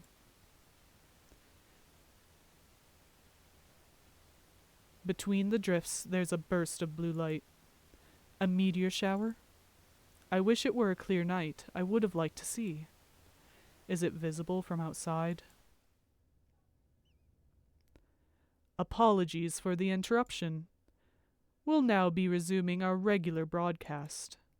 Stay right where you are and settle in for a classic. Liszt's Mephisto Polka. Outside is a perfect pale void. The radio returns. A piano piece that buzzes along at an annoying frequency. It's meant to be jazz hour. How'd it reconnect? The bath has gone cold. If I get out, I can turn the radio off and take a look at the lights from my balcony. When I try to stand, my legs won't move. The water clings like glue. Despite how long I've been in the tub, the bubbles haven't popped. In fact, weren't they waist high before? How did they reach chest height? I can't lift my arms either. I lie limp in the too heavy water, unable to move as the bubbles rise. I'm not drowning here. They can't find me like this. Imagine the headlines. I don't want to imagine the headlines. Tensing every molecule of myself, I explode upward, lurch onto the tiles, grasp for air, catch the sink for balance. There's no splash, no wet handprint on the porcelain, no damp sole on the bath mat. A red shape lies amidst the bubbles and the water. Its lower jaw has been torn off, and its eyes are gone. Below the waterline, I catch glimpses of an empty chest and incomplete arms, with its short, black hair and narrow waist. That's me, isn't it? And I'm. The radio plays static. I step through to the hall to silence it. Too tall, too dry, too dignified. I am a pearl, and the world is my oyster. There's no hallway, no radio, white noise, and darkness. A breeze comes through. The darkness broadens as my borrowed eyes adjust. The shades separate until I can see the night above and a forest all around. Great wing beats pound through the air overhead. As they pass by, they rain soot and ash. Larger objects fall in its wake. Antique pages with torn edges. I catch one as it slips by my face. A woodcut illustration of someone in silhouette, surrounded by people bent in supplication. Beneath the illustration is a title, Cantemir. When I lower the page, the scene has changed. A throne room, Eastern style, with an upholstered couch. Sat on the throne is a translucent figure who leans forward for a closer look at me. We regard each other. Slowly, the figure extends an arm. They roll their wrist and gesture for me to exit. I shy towards the door. If the Sultan wills it, so it shall be. On the other side is a plain stone chamber from an entirely different country, era, reign. Opposite the throne room is a heavy metal door secured with bars, deadbolts, and massive locks. Through a narrow slit in the door I see sunlight. Something shifts into place behind the slit. One by one, a series of charred fingers stick through. Please, leave, now. The occupant drags their face to the bars. Amidst the melted flesh is a pair of sharp green eyes. Nobody wants me here. How do I escape? Where is home? Fleeing along the stone corridor, I make it back outside into a courtyard. It's snowing. Meteoric lights flash in the sky, thrown from the atmosphere, to land in the mountains beyond. The gates are open. I run for the hills.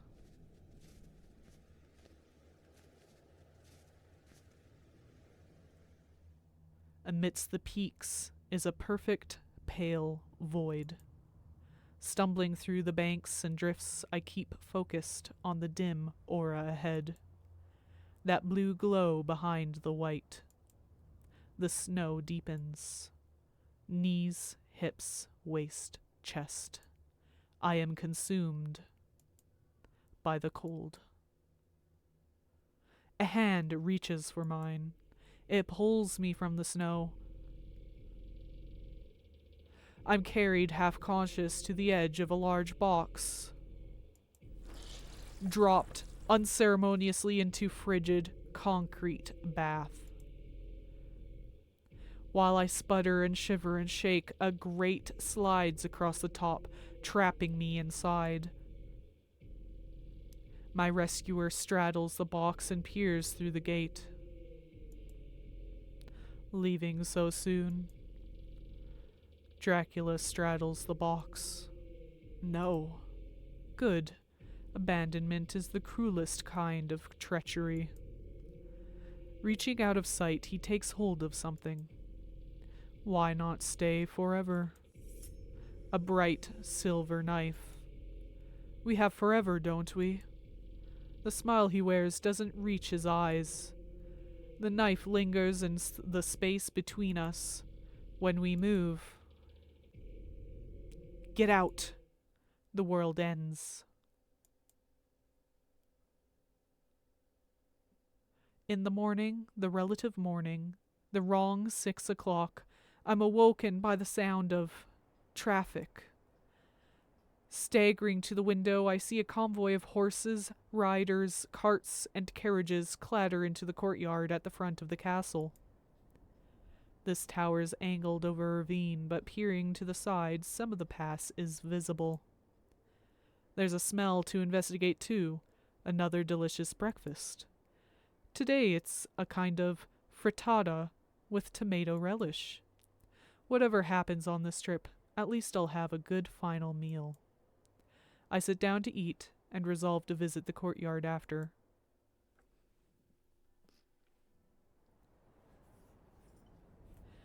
That was a really cool dream sequence. That was dope as hell. What the heck? What the gosh darn? I like that a lot. That was pretty good. That was pretty neat.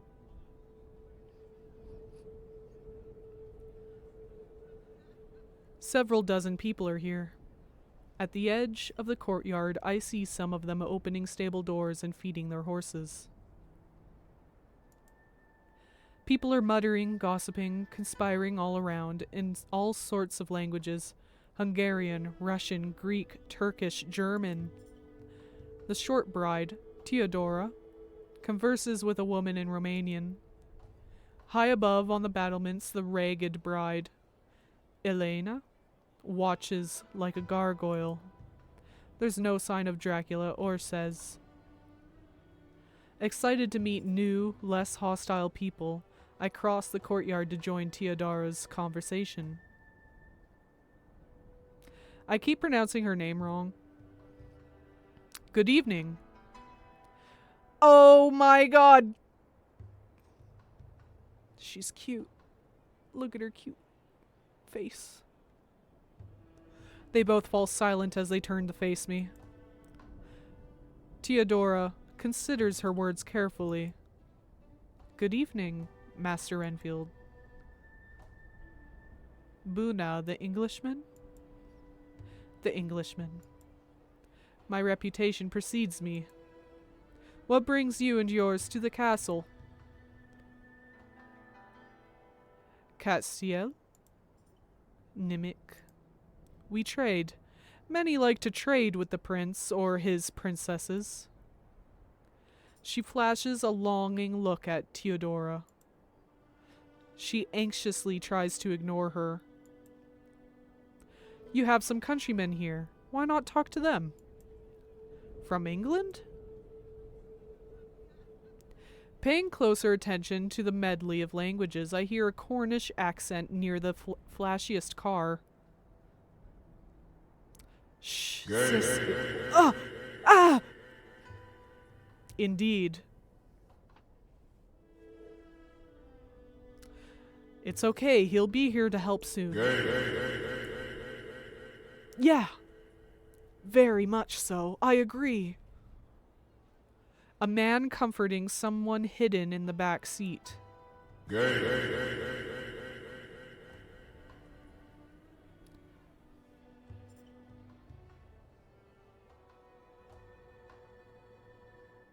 I was just giving you a moment in case you had more gays. You know. The gay bell chimes. For whom does the gay bell tome?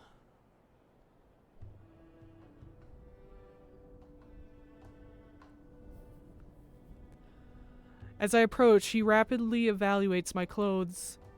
See, the Lord sent a concierge.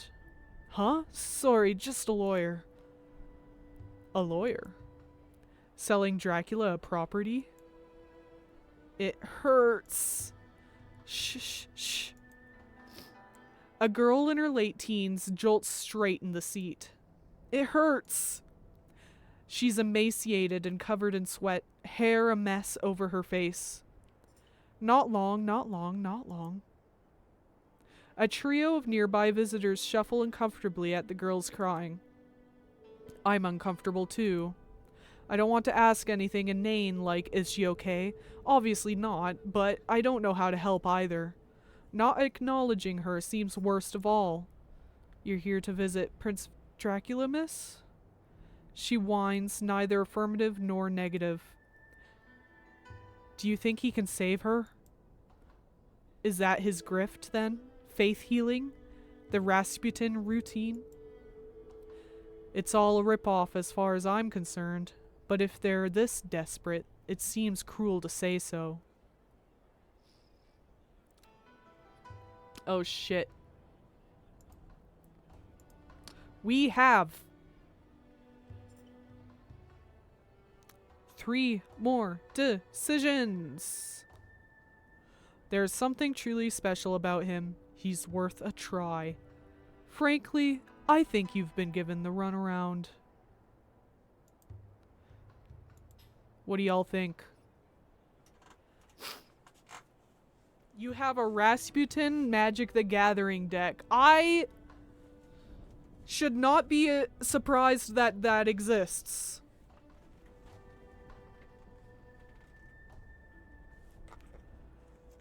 I shouldn't be surprised of that existing.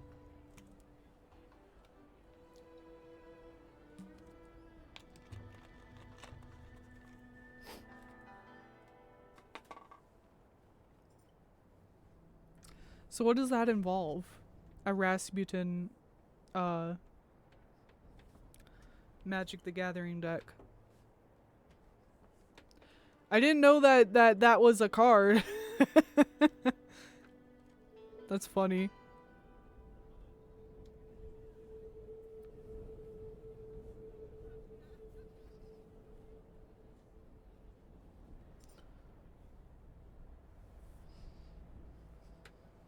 Alright, looks like the voting is he is worth a try. If she's that sick, anything is. Not as enthusiastic as I'd like, but I'll take it. It hurts.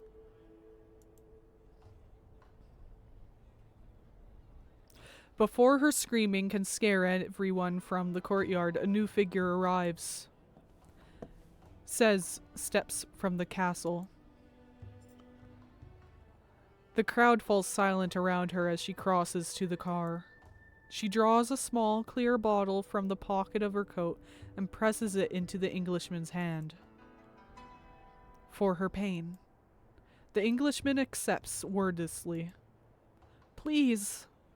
He turns to his sister, uncorks the bottle, and tips the contents into her mouth. Like a child, she panics, almost spits it out, swallows with a sour expression.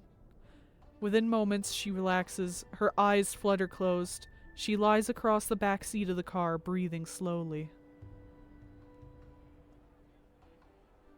Alright, now I gotta read this. Hold on a second. Wait a tick! He's a dream weaver. Uh-huh. 7 dream counters.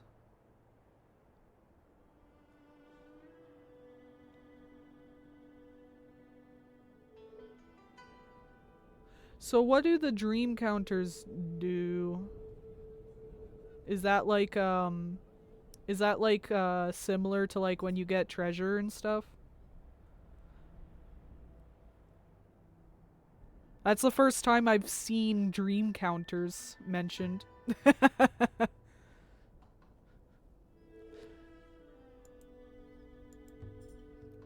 Says relaxes too. You're here to meet the prince. Yes, are you? Come inside. We'll find somewhere for her to rest, and you can have a meal. Too kind, too kind. It would be cruel not to offer. The Englishman takes his sister from the car and proceeds inside. Says doesn't move. She regards Theodora coldly. Theodora is unflinching, though the supplier she's talking to becomes anxious. Then says, shoots a look at me. At last she leaves. The courtyard remains quiet. Not for long. Theodora and her supplier move alongside me. Have you seen her smile?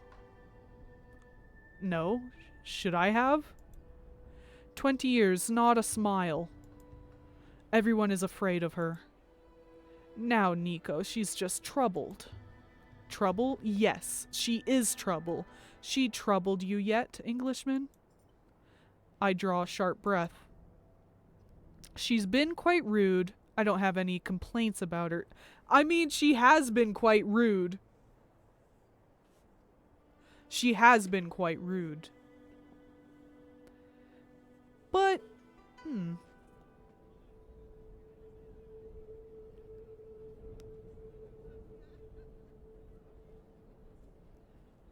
I feel like I want to say I don't have any complaints about her.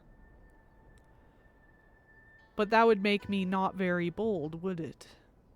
This is the first, I think that, is this the first time we've seen the lion or the rabbit, or have I just been ignoring those options? Like, have I just not noticed that, like, there's been those two on the side? I feel like this is the first time they've actually shown up in a choice.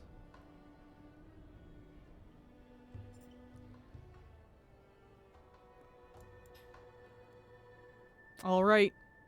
Exclamation point. Vote. With 1, for she's been quite rude. Or 2, I don't have any complaints about her.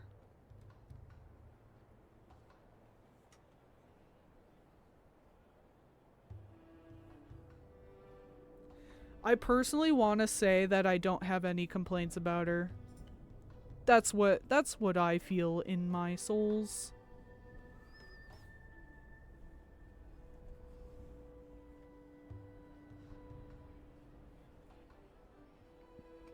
Ugh.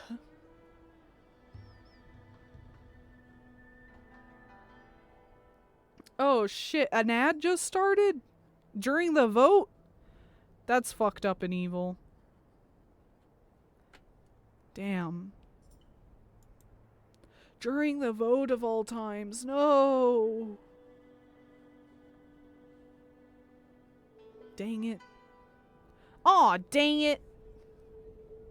Hold on a second. I have a thing. What is this? Oh, right. Never mind. Hmm. Hmm.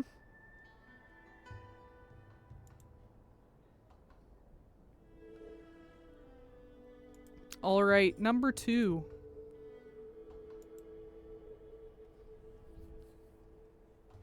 She seems perfectly pleasant. Ah, the tape got him. What? Nico. Yes, that's what he likes. I don't have to know what... I don't know how to pronounce these accents. I know I said it wrong. I know.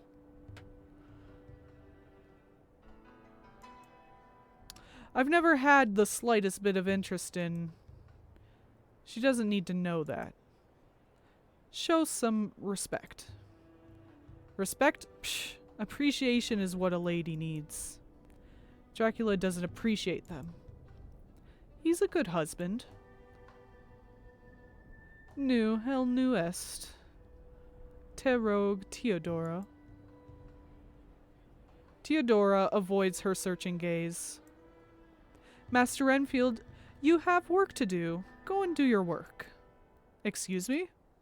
Proceed inside, return to your tower, ignore these vagrants, and for your own sake, ignore your curiosity tonight too. Her iron will bends for a moment. There's a glimpse of concern behind it. Very well. Godspeed. Keep your head, Englishman. Like Theodora suggested, I go inside.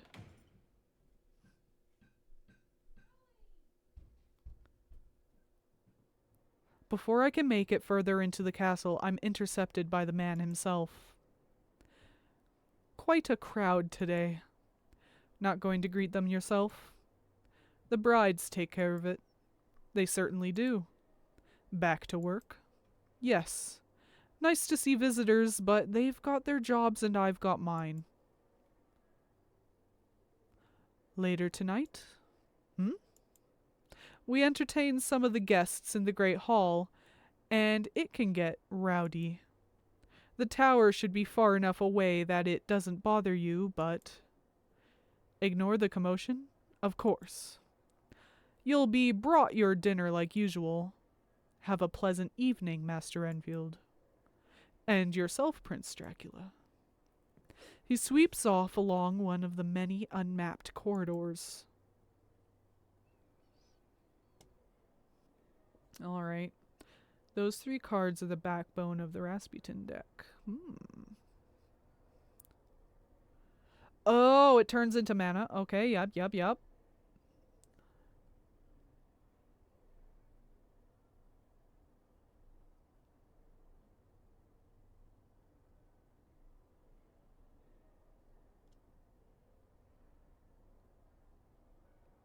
That sounds like a crazy deck to have. I'm not gonna lie. That sounds nuts.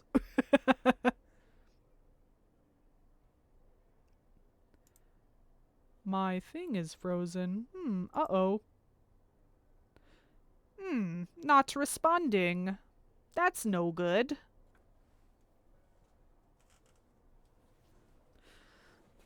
Hold on just a moment. I've been paralyzed. Uh-oh. I'm gonna have to restart it. One moment, please. Bear with me. Oh my goodness. Oh.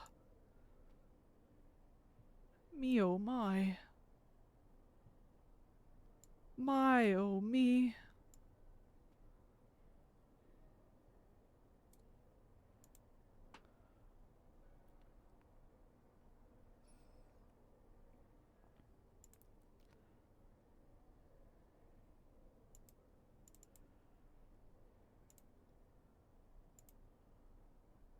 Okay, I'm back. That didn't take long.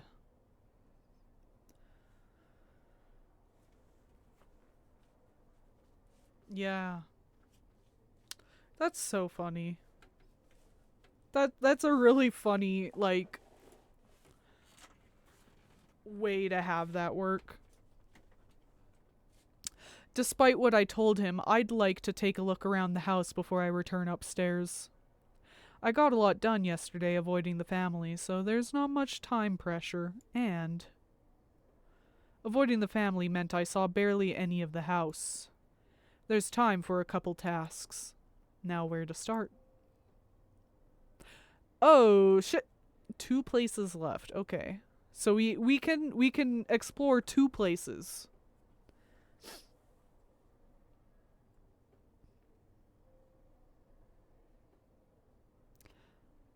Oh, shit. That was the first time they printed legendary creatures?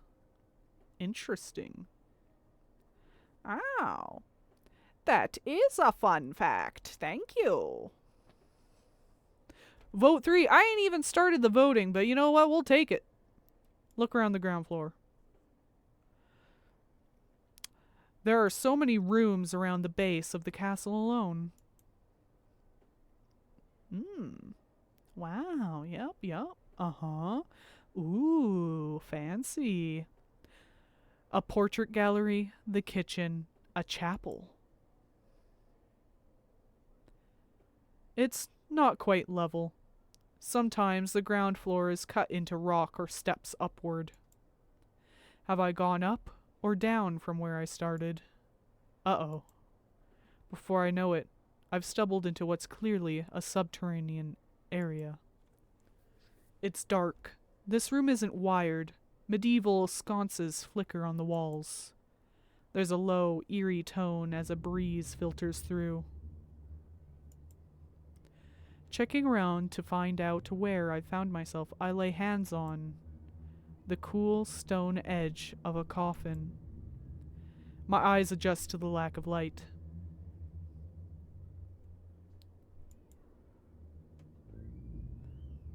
This is a crypt.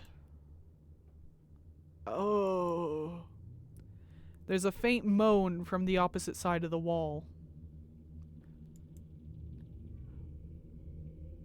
It could be the wind coursing through the network of basement chambers. There's a sticky, dry crackle sound. A crackle around the edges, though. Like the voice of someone on the verge of starvation. Oh. There it is again. Moments later, there's a noise halfway between an iron gate shaking on its supports and someone scratching a chalkboard.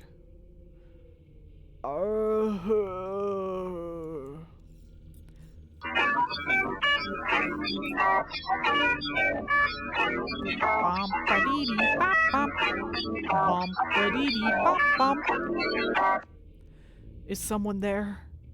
I press myself to the brickwork. Something throws itself against the opposite side, shaken from my place. I bump into a figure behind me. Pathetic. They yank me out of the crypt and into the corridor. Gah! Idiot. You're Elena? Elena, yes. A bride. Basement's dangerous. What was it? Bad construction, screams of soggy wood made to bear heavy weight, and rats. Probably. Bad rat problem. Rats to that? Yes. Shoo before Rat King get you. That is when many rats form a group body and multiply their rat rage. It does sound bad. Shoo. She chases me from the corridor. The room I find myself in is familiar. It's close to the foyer. I head through to ensure I don't get lost again. I don't know what to make of Elena yet. It might be Ileana. I think it's Ileana. Strange to think of her as a set with Theodora and Cez. Dracula certainly knows how to pick them. Alright, we got one more place left. Look for somewhere to brush up on billiards. Look for other outdoor areas. Look for where they took the Englishman. Yo. I want to play billiards. I want to get really good at billiards. And then me and the ghost can play billiards together, and it'll be super neat, don't you think, if we were really good at billiards because the ghost wants to play billiards? Don't you think that'd be really cool? Anyway. Exclamation point vote.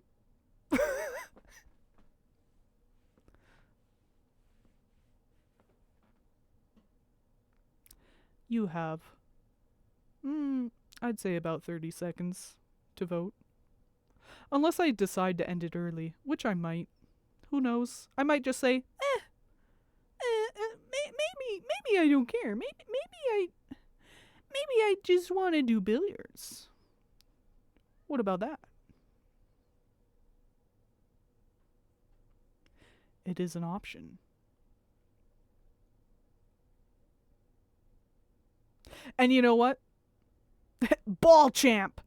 You're so right. Yeah, billiards. I wander around for a bit and find all sorts of places. Dining rooms, guest rooms, a drawing room, a dance hall. Then I hit the jackpot. A library. Spread over multiple rooms and levels with thousands, tens of thousands of books inside. This is incredible. Naturally, I gravitate toward the law section, which is jammed between spirituality and healthcare. Everything is properly cataloged like a real library. Exciting!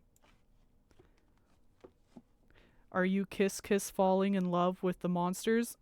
Maybe. There is a ghost I'm very interested in. So far. He wants to play billiards, so I'm gonna get really good at billiards.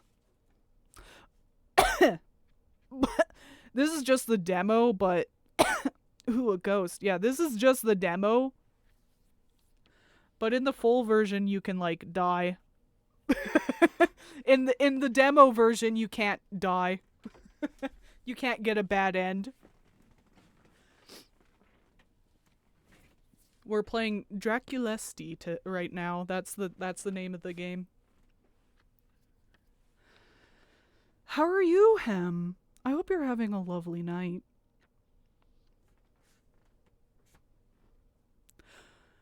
Pulling out a book on Romanian common law, I stopped to read it. Interesting. I'd never considered that. Oh, what a good idea. Yes. Hey. I slammed the book shut.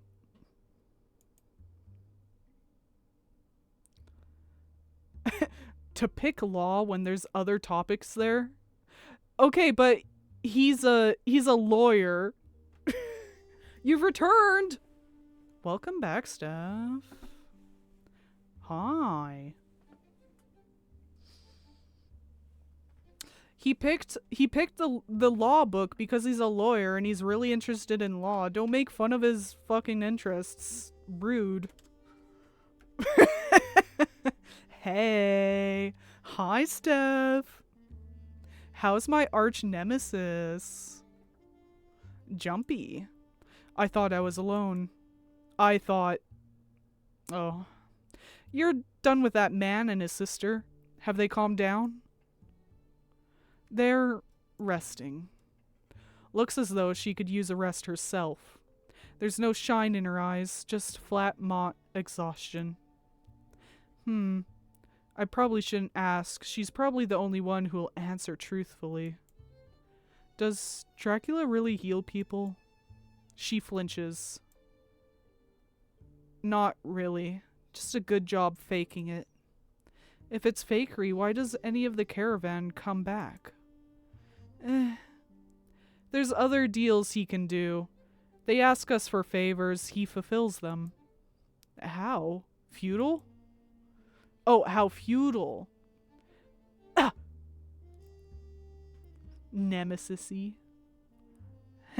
Nemesisy.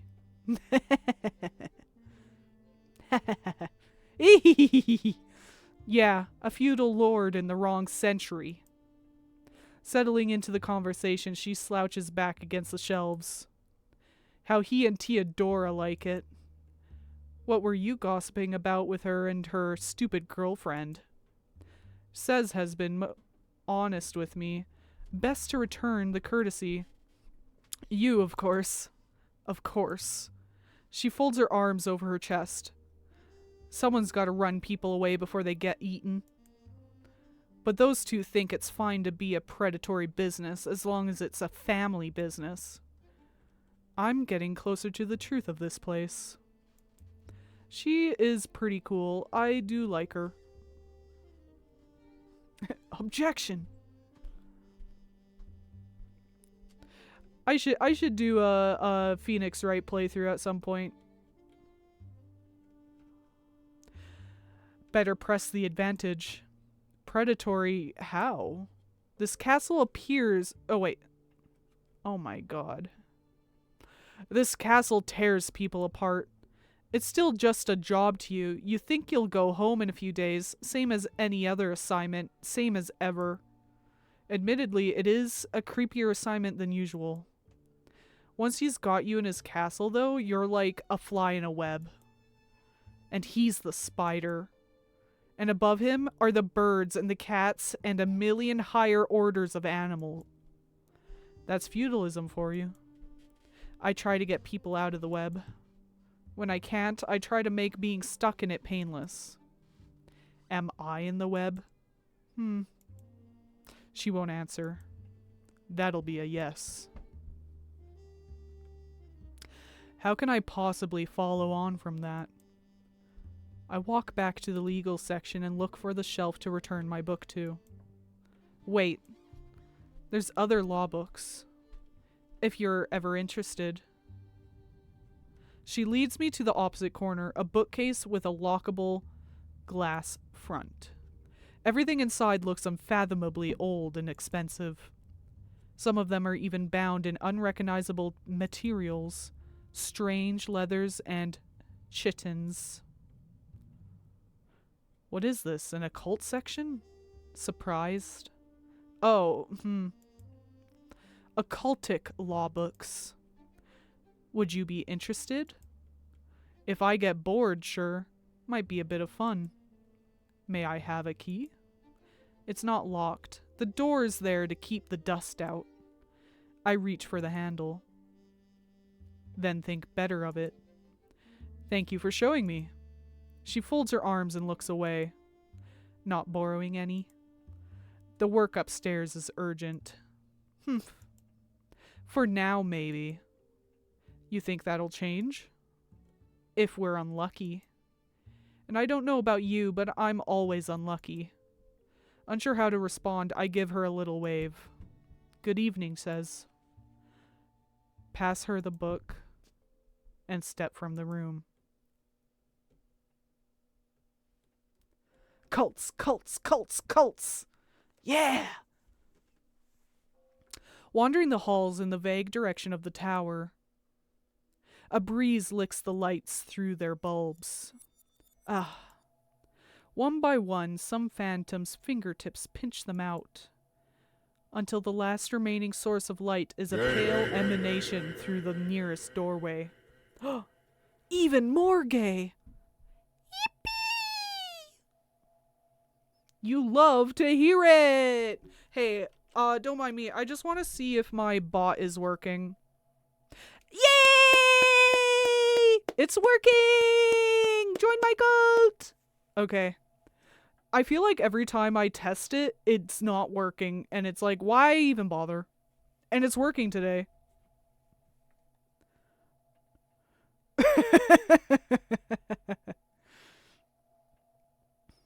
A familiar doorway, and I know who's on the other side. Is it the ghost?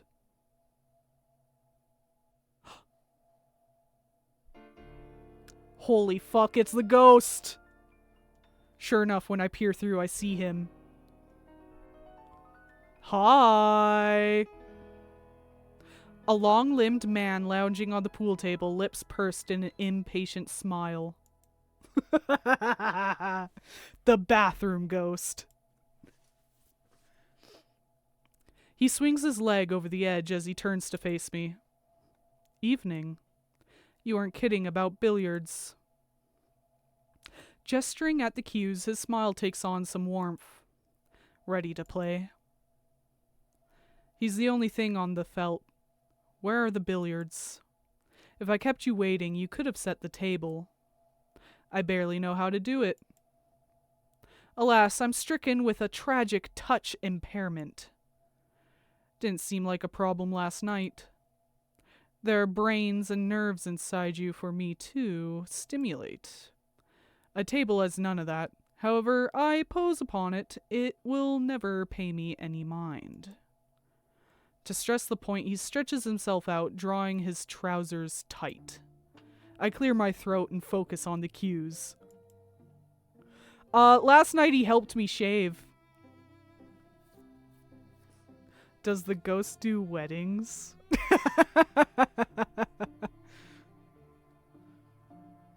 Yes, thank you for the reminder. You're a hallucination. I'm losing it from stress and thirst.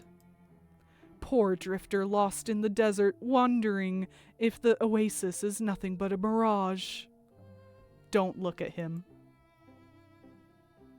In the tower, I must have realized someone used to live there, and started to imagine who he was, where he went. Now I'm having a conversation with myself to decide how worried I should be that I'll meet a similar fate. Dismembered and stashed in a series of undignified hidey holes. Speaking of which, how did you think to check the mirror if it was your own idea? The cracks got my attention. Why billiards now? I glance at him by accident. It's a real... He winks at me. Man's game. I avert my eyes. One last question. Am I who you'd dream of if you could dream of anyone? Not if he keeps heckling me like this. Let's just play. A question he couldn't answer. At last he hops from the table full of fresh energy. All right, preparing the game. Think hard. What do we need? I fetch the rack from the wall to start with. Setting it on the mark, I scoop the balls from the pockets and add them to the triangle in a random order. The ghost laughs, hiding his mouth behind his hand for discretion, even though he's too loud to ignore. Yeah, it's very gay. What? That's not how it goes. Oh. Put a stripe in one lower corner, a solid in the other, and the 8-ball in the middle. I follow his directions. Now I'm paying attention, checking the numbers and designs. I can't help but notice. The 8-ball and the cue ball are lighter than the rest. Not quite hollow, but definitely not solid, full of something lower density than the resin exterior. Curious. Since you've set the table, I'll have first turn. Isn't that convenient for him? I remove the rack and set it back on the wall. Sorry for Mick losing it. You're allowed to Mick lose it. In fact, Mick lose it even more. I would prefer it. I thumb at the cue holder. Don't you need something? But you're right there. Be a sport and... If you're a ghost and not a hallucination, you can get your own cue. Levitate it or something. This is his house. I'm just living in it. Living?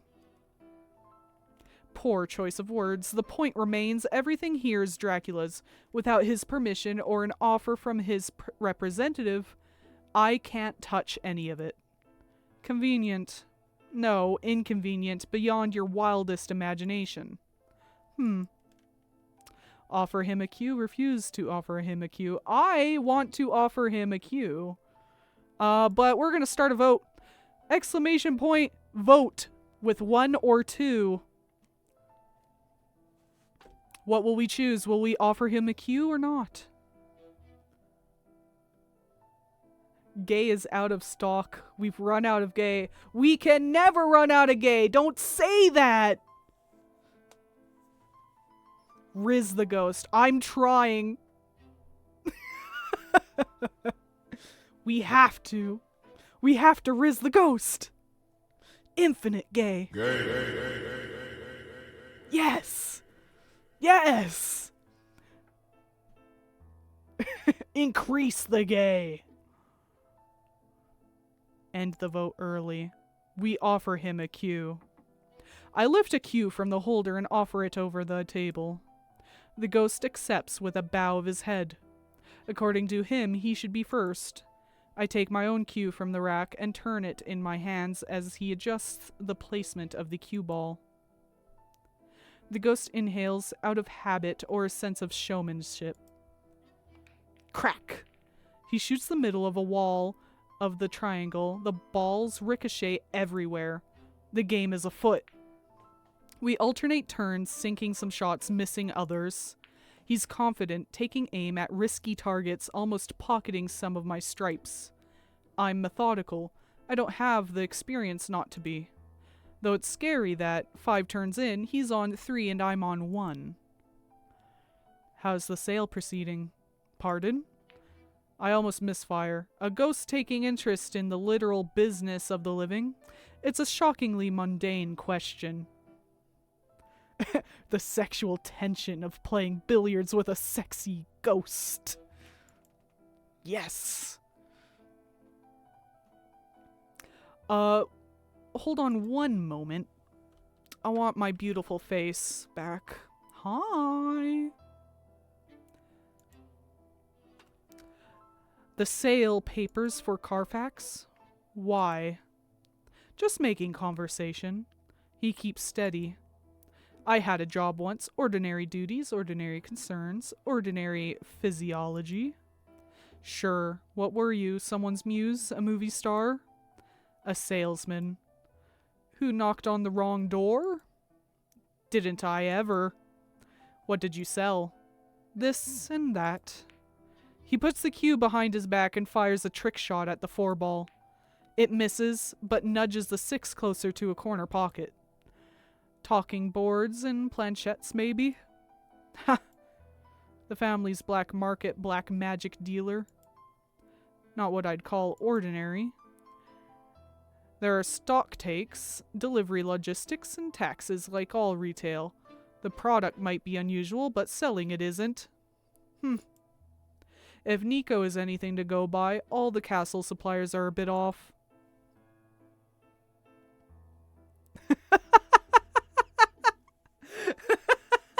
Playing with their balls. Taking turn with your sticks. He might not be your average peddler, but he fits his working environment. I sink a straight shot. What does Carfax matter? Someone's dead. You, if I take your word for it. Should I be prioritizing paperwork over not dying? He barely glances at the 6-ball as he taps it in the last 3 inches into the pocket. Doing your job and avoiding your death aren't mutually exclusive.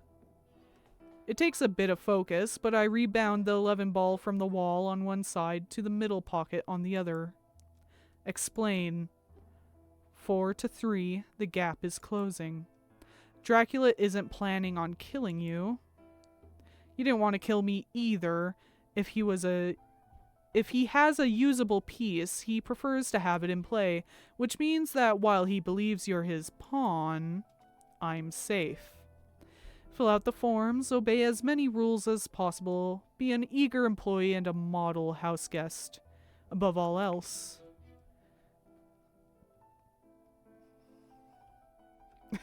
The gap between them should also close, and they can kiss. Ah! His cue dabs the cue ball and sends it on a gentle roll across the width of the table. Do not... It clicks against 14. Mention me to him. 14 shivers on the edge, but it doesn't fall. This is the best opportunity I've had to press him for actual information.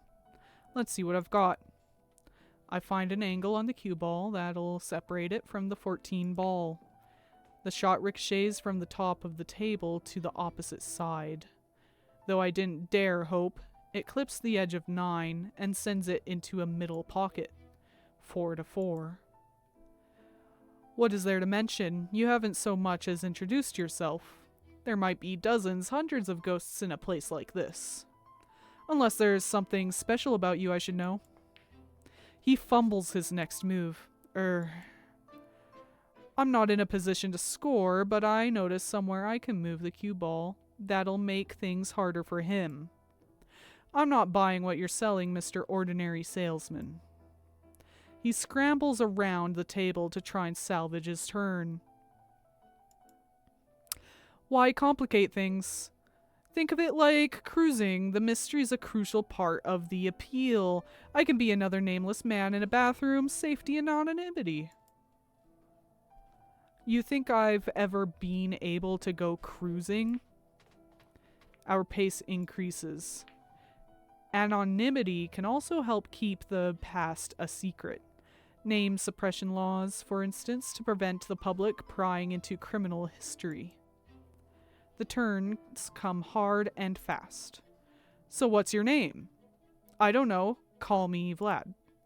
That's not true. You sign your letters with an M. So did you once. That changed. Oh, you know that, do you? What's your real name? What have you been using? Ghost? Gosh, I sure hope not. I want their smooches instead. You couldn't do gay? Oh shit. No! Don't kill me, no! Stop! Ghost is fine. I'm one of a kind. Why? He slams a ball from the top left into the bottom right. Ooh, demanding. I launch a ball off the surface and into the air, for the briefest moment until it lands in a pocket. Answer the question! We are both at 7 points. He hits the cue ball to the middle of the table. The 8 ball is in line with a pocket, except reaching it will be a stretch. The ghost leans on the edge where I need to stand, an evil smile on his perfect face. Make me.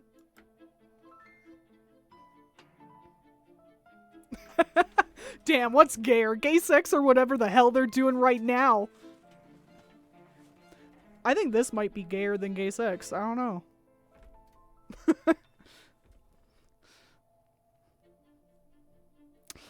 Press him or gesture for him to move. Start vote. I didn't start the vote yet, Hem. Come on, get with the program. I didn't start yet. The home of erotic. Yes. Delectable. Give me more.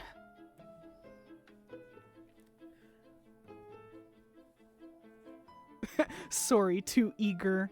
Understandable. Understandable. I get it. I understand. You and me, we get it. We're on the same wavelength, I think.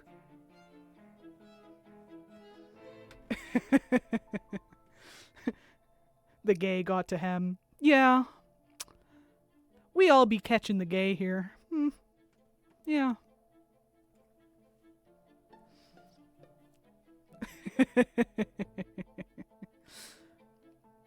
All right.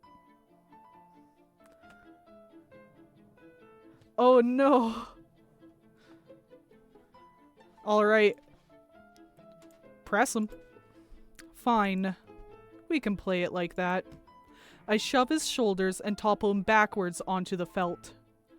Those earlier interactions set the expectation he'd be solid. I didn't realize he'd move and feel like a regular body. A corpse-cold body. For a moment after we land, I want to panic and apologize. Then I realize his smile has widened and his eyes are eagerly shining. Well, are you gonna take the shot? I raise a knee onto the edge of the table, resting it between his. My left arm reaches forward past his head. Extending my other leg off the ground, I balance my weight between my hand and his hips. I line the cue over his chest with my right elbow stuck in the air. Now I just have to concentrate. Refuse to be distracted. By the surface I'm playing on, he's got a smarmy look on his face. This is what he wanted. Bastard! I take the shot. It sinks.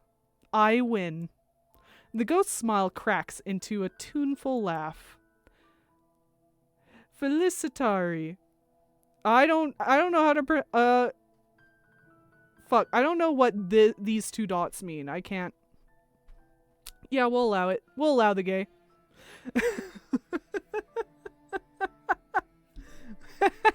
Congratulations.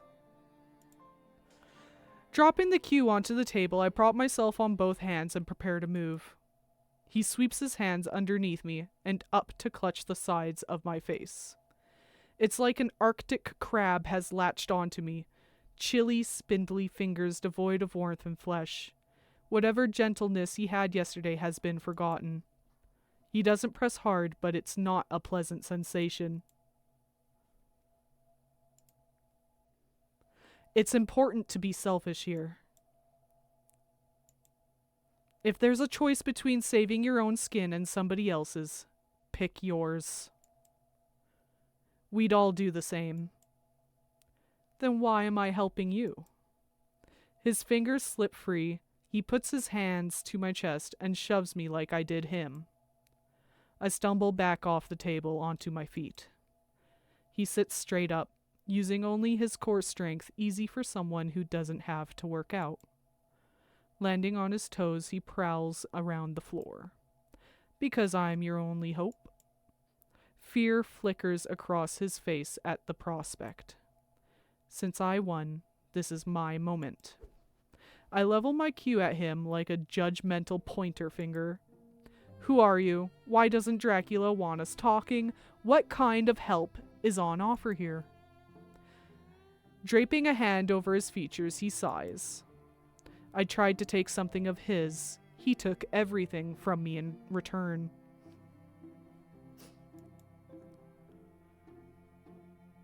Without my missing pieces, I can never rest.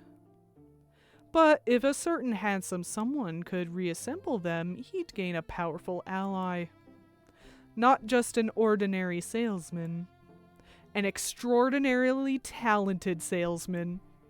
Modest, too. Perish the thought. Do we have a deal, then? Body parts in exchange for phenomenal hauntological power? If Dracula is planning to kill me, it doesn't hurt to have a counter strategy. Sure, what else am I going to do around here? Work myself to death? I retract the cue and offer a hand for him to shake. Ah, he raises a finger to his lips. Actions speak louder than words. Your prize is over there. Using his cue, he indicates the pocket to the cue ball and 8-ball went into. As for our next date, how about Ein klein Nachtmusik? Figuratively, anyway, I'm not a big Mozart fan.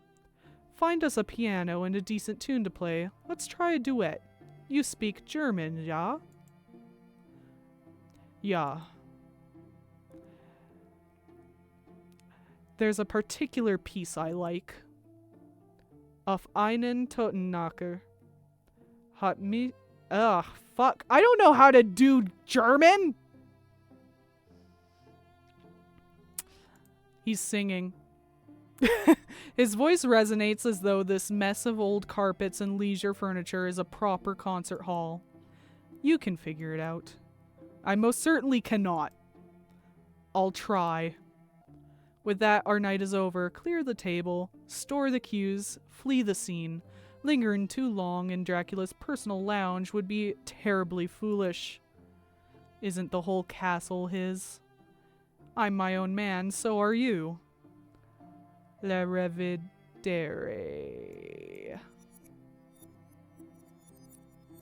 Some words I can read really fast and some others I struggle with. Every light fixture in the room ignites like a star, a blinding, searing, all-consuming flare. When it dims, he's gone. I circle around the table to the pocket he indicated. Nothing inside but the mysterious cue ball and 8-ball. Each now has a fine crack on its exterior like a boiled egg. I dig my nails in, try to open them further, but the resin is too thick to pry apart. Below the surface, though, there's a different substance. A pale, lightweight, mushy substance. Just what are these made of?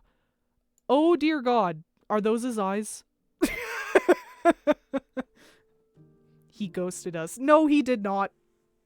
Don't say that. He may be a ghost, but...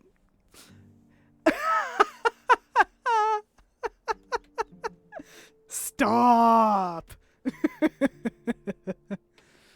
I do some legal work for a while to make sure I don't fall behind. Midway through the evening, my dinner is delivered by that supplier, Miss Nico Popescu. Moussaka with additional vegetables on the side. It's perfect. Moist yet firm. I don't know what that is. I've never heard of this. Later, the plate is exchanged for chamomile tea and a shockingly dry square of millefeuille. Millefeuille? I don't know what that is either. Moist yet firm. It's usually a Greek dish? Oh, wow. See, you know more on the subject than I do. Wow, Hem, you're so cultured. Meat and pasta.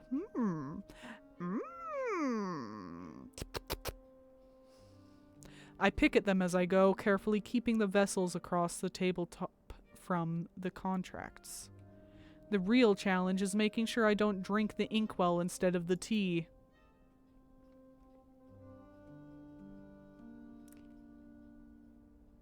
So like a lasagna, kind of?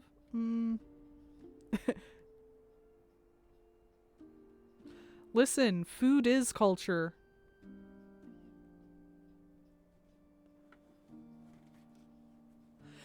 At midnight, I find my hands have moved from the food and the paperwork to the billiard balls. I test their weight again and contemplate what they might be made of. The crack still hasn't widened. I could drop them on the staircase. There are, 50 or more steps? Anything that falls down the whole flight should break. Doesn't sound like Dracula's party is anywhere near this part of the castle. I'm not likely to get caught.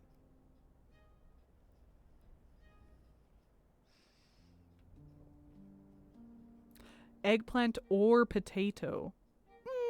I think I want potato. I'm not too much of a fan of eggplant.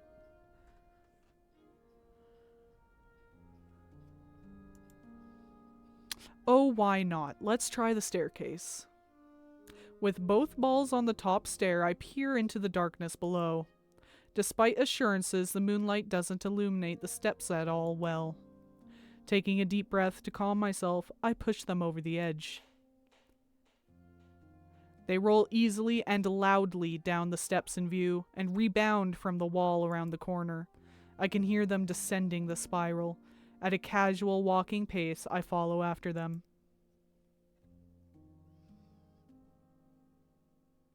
They lie in the corridor below. The cracks have turned into splits. Resin shells hatch to reveal what's inside. Yep, they're eyeballs. Ugh. A pupil stares at me from inside the cue ball. That would mean it's a pair of eyes. To protect them from any damage, I close the shells back around them before putting them in my pockets. Out of sight, but not out of mind. It makes my skin crawl to think of what's been done to him. Over and over, asking, why? Why? Why? How does this benefit anyone? What kind of anger drives someone to do this? I linger in the hall longer than I should, lost in thought. Just as I turn to head upstairs,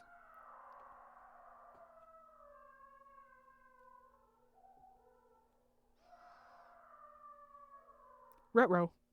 I don't like tomato, so that's probably an added part of me not liking eggplant much. What was that? Ah! Ah! Sounded like the Englishman's sister. Dracula's performing his faith healer ritual then. Oh, she's screaming again. Retro. If he is, it isn't working. There's also the possibility her medication wore off. Whichever it is, I can't ignore someone in this sort of distress. It's too awful to think about. Too awful to reminisce about. A building full of people and no one coming to help because they take your pain as a given. I've got to help. Regardless of any half-remembered directive from Dracula.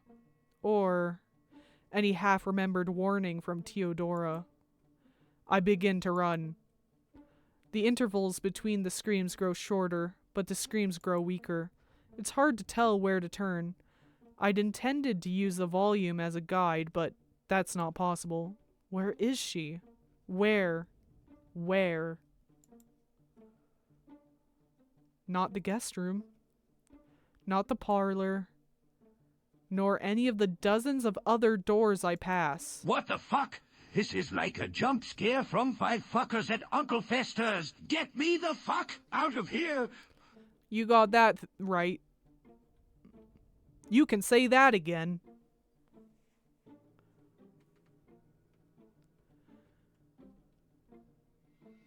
Is there some kind of infirmary I missed? But if there were, why wouldn't they have put her in it earlier? Think, Renfield, think. All and tender balls. You can say that again. Oh my god! Jack! Hi! Thank you so much for 3 months. What in the dang? Gosh dingity dang? Thank you so much. I don't have to think, I can hear. Terribly close. Through the open doors to the Great Hall. Despite Dracula's claim he'd host a party there are just 4 people in the room. The 5th is already dead. Ruh-roh! He stands in the cluster. In the middle of the cluster, the girl's body slumped in his arms.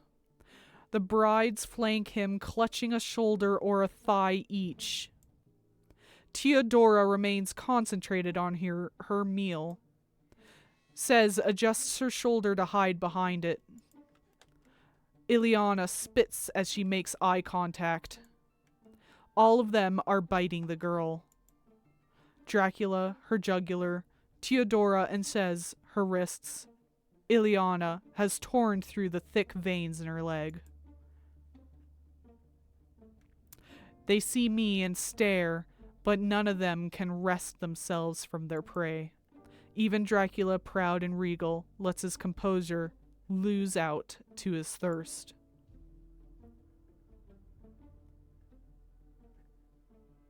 I'm locked in place, too. From fear. There's too much wrong in this building to be wholly surprised, but knowing there's a wolf in the woods doesn't prepare you to face it. Rather than let this awful moment continue, I open my stupid mouth to ask the stupidest question I've ever thought of. Is she okay? Like a dog caught with a chicken from the coop, Dracula blinks slowly, his pupils focusing and his jaws unclamping from her neck. His goatee is dyed solid red with her blood. There's a moment of wordless trembling before his mouth is able to form words. Renfield, pet, no. She's dead. Then I find a way to make it worse. Why? Because the house has needs. and the master must provide. Releasing his grip on her torso, he drops her into the bride's arms, where they're able to bite and gnaw even more ferociously. Compared to them, his animalism is restrained. They have focus and shame and spite, but nothing else. No instinct to stop before the well runs dry. He realizes he won't have my attention while the body and the bride's are in view. Rather than step around them, he dissipates into pitch black smoke and surges through the group, coalescing in front of me. For a moment after he reforms, his eyes have that awful hollow look again, and his features are contorted. He extends a hand to me. Not to worry, your fate will be different. Whoa! That is the demo. That's where it ends.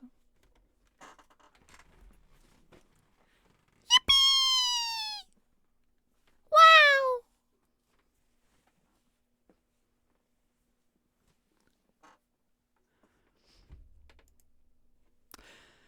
Wishlist the game on Steam. Draculesti. Is this out? Asking for a friend. I'm not actually sure. Let me take a look. We can look right meow and find out. I'm going to take a gander. Let's see. To be announced. It's not out yet. But you know what? I'll add it to my wish list. Don't autoplay.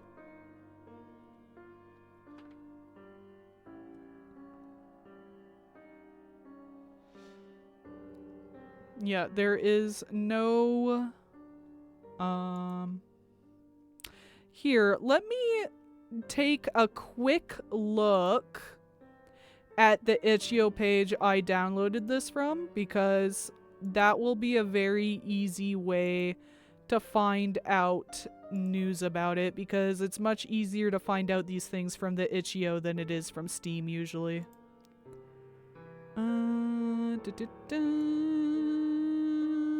Where is it? Hello? Where'd you go?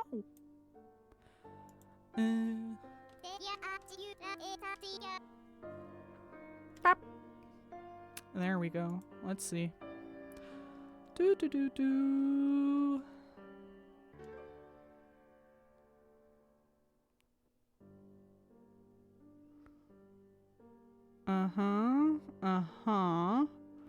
Well, the good news is that there's nobody in the comments saying that the project has been abandoned. So all we know is that it's still happening, because there's a few demos I wanted to play but didn't actually end up downloading, because I read the comments usually first on the itch.io page, because a lot of the time people will comment on in the itch.io page regarding whether or not a project has been abandoned. So it just kind of saves me time. I don't want to play a demo for something if it's never going to happen, because I'll just be sad. So nobody in the comments has said that it's been abandoned. Yippee! Wow, that was great. What a good one. I enjoyed that a lot.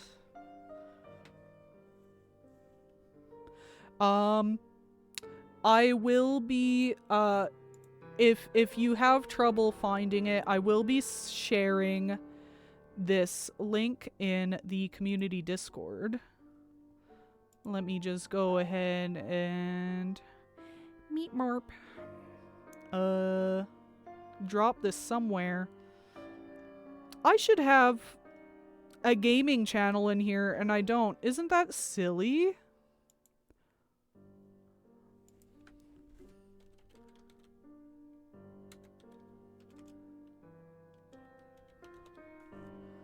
I'm calling it the Gamer Cave. I've created a new channel. I'm gonna move it up.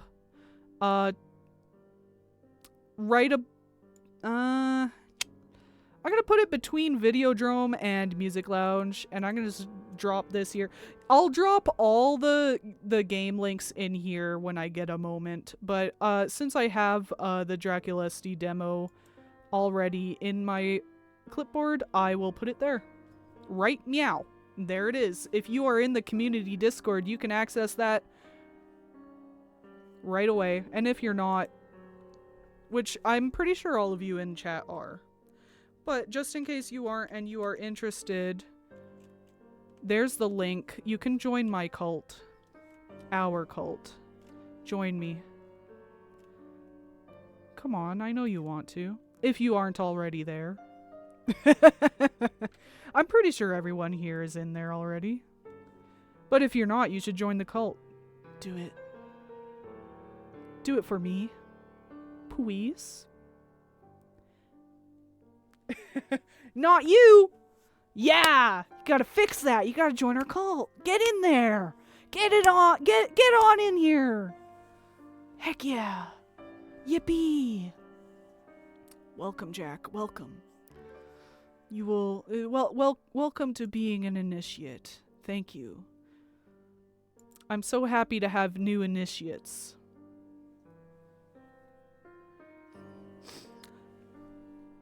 What's the worst that can happen with joining a cult? Exactly! You just gotta say, fuck it, we ball, and join the cult. You gotta. You know, like, we're just one big happy family, and we all love each other over there. And I think you'll fit in very nice and snug. So I'm debating, because we have been streaming for 3 hours now. I'm wondering if I should start another game, or if I should end it here and raid someone. Let me see if there's anyone who I think is super duper cool streaming right now. And if there isn't, I'll just continue. Whatever. Okay, let's see. Oh. So we have Zoza VT is streaming Minecraft, or my pal Hito is playing Marvel Rivals. What do y'all think? What would you prefer?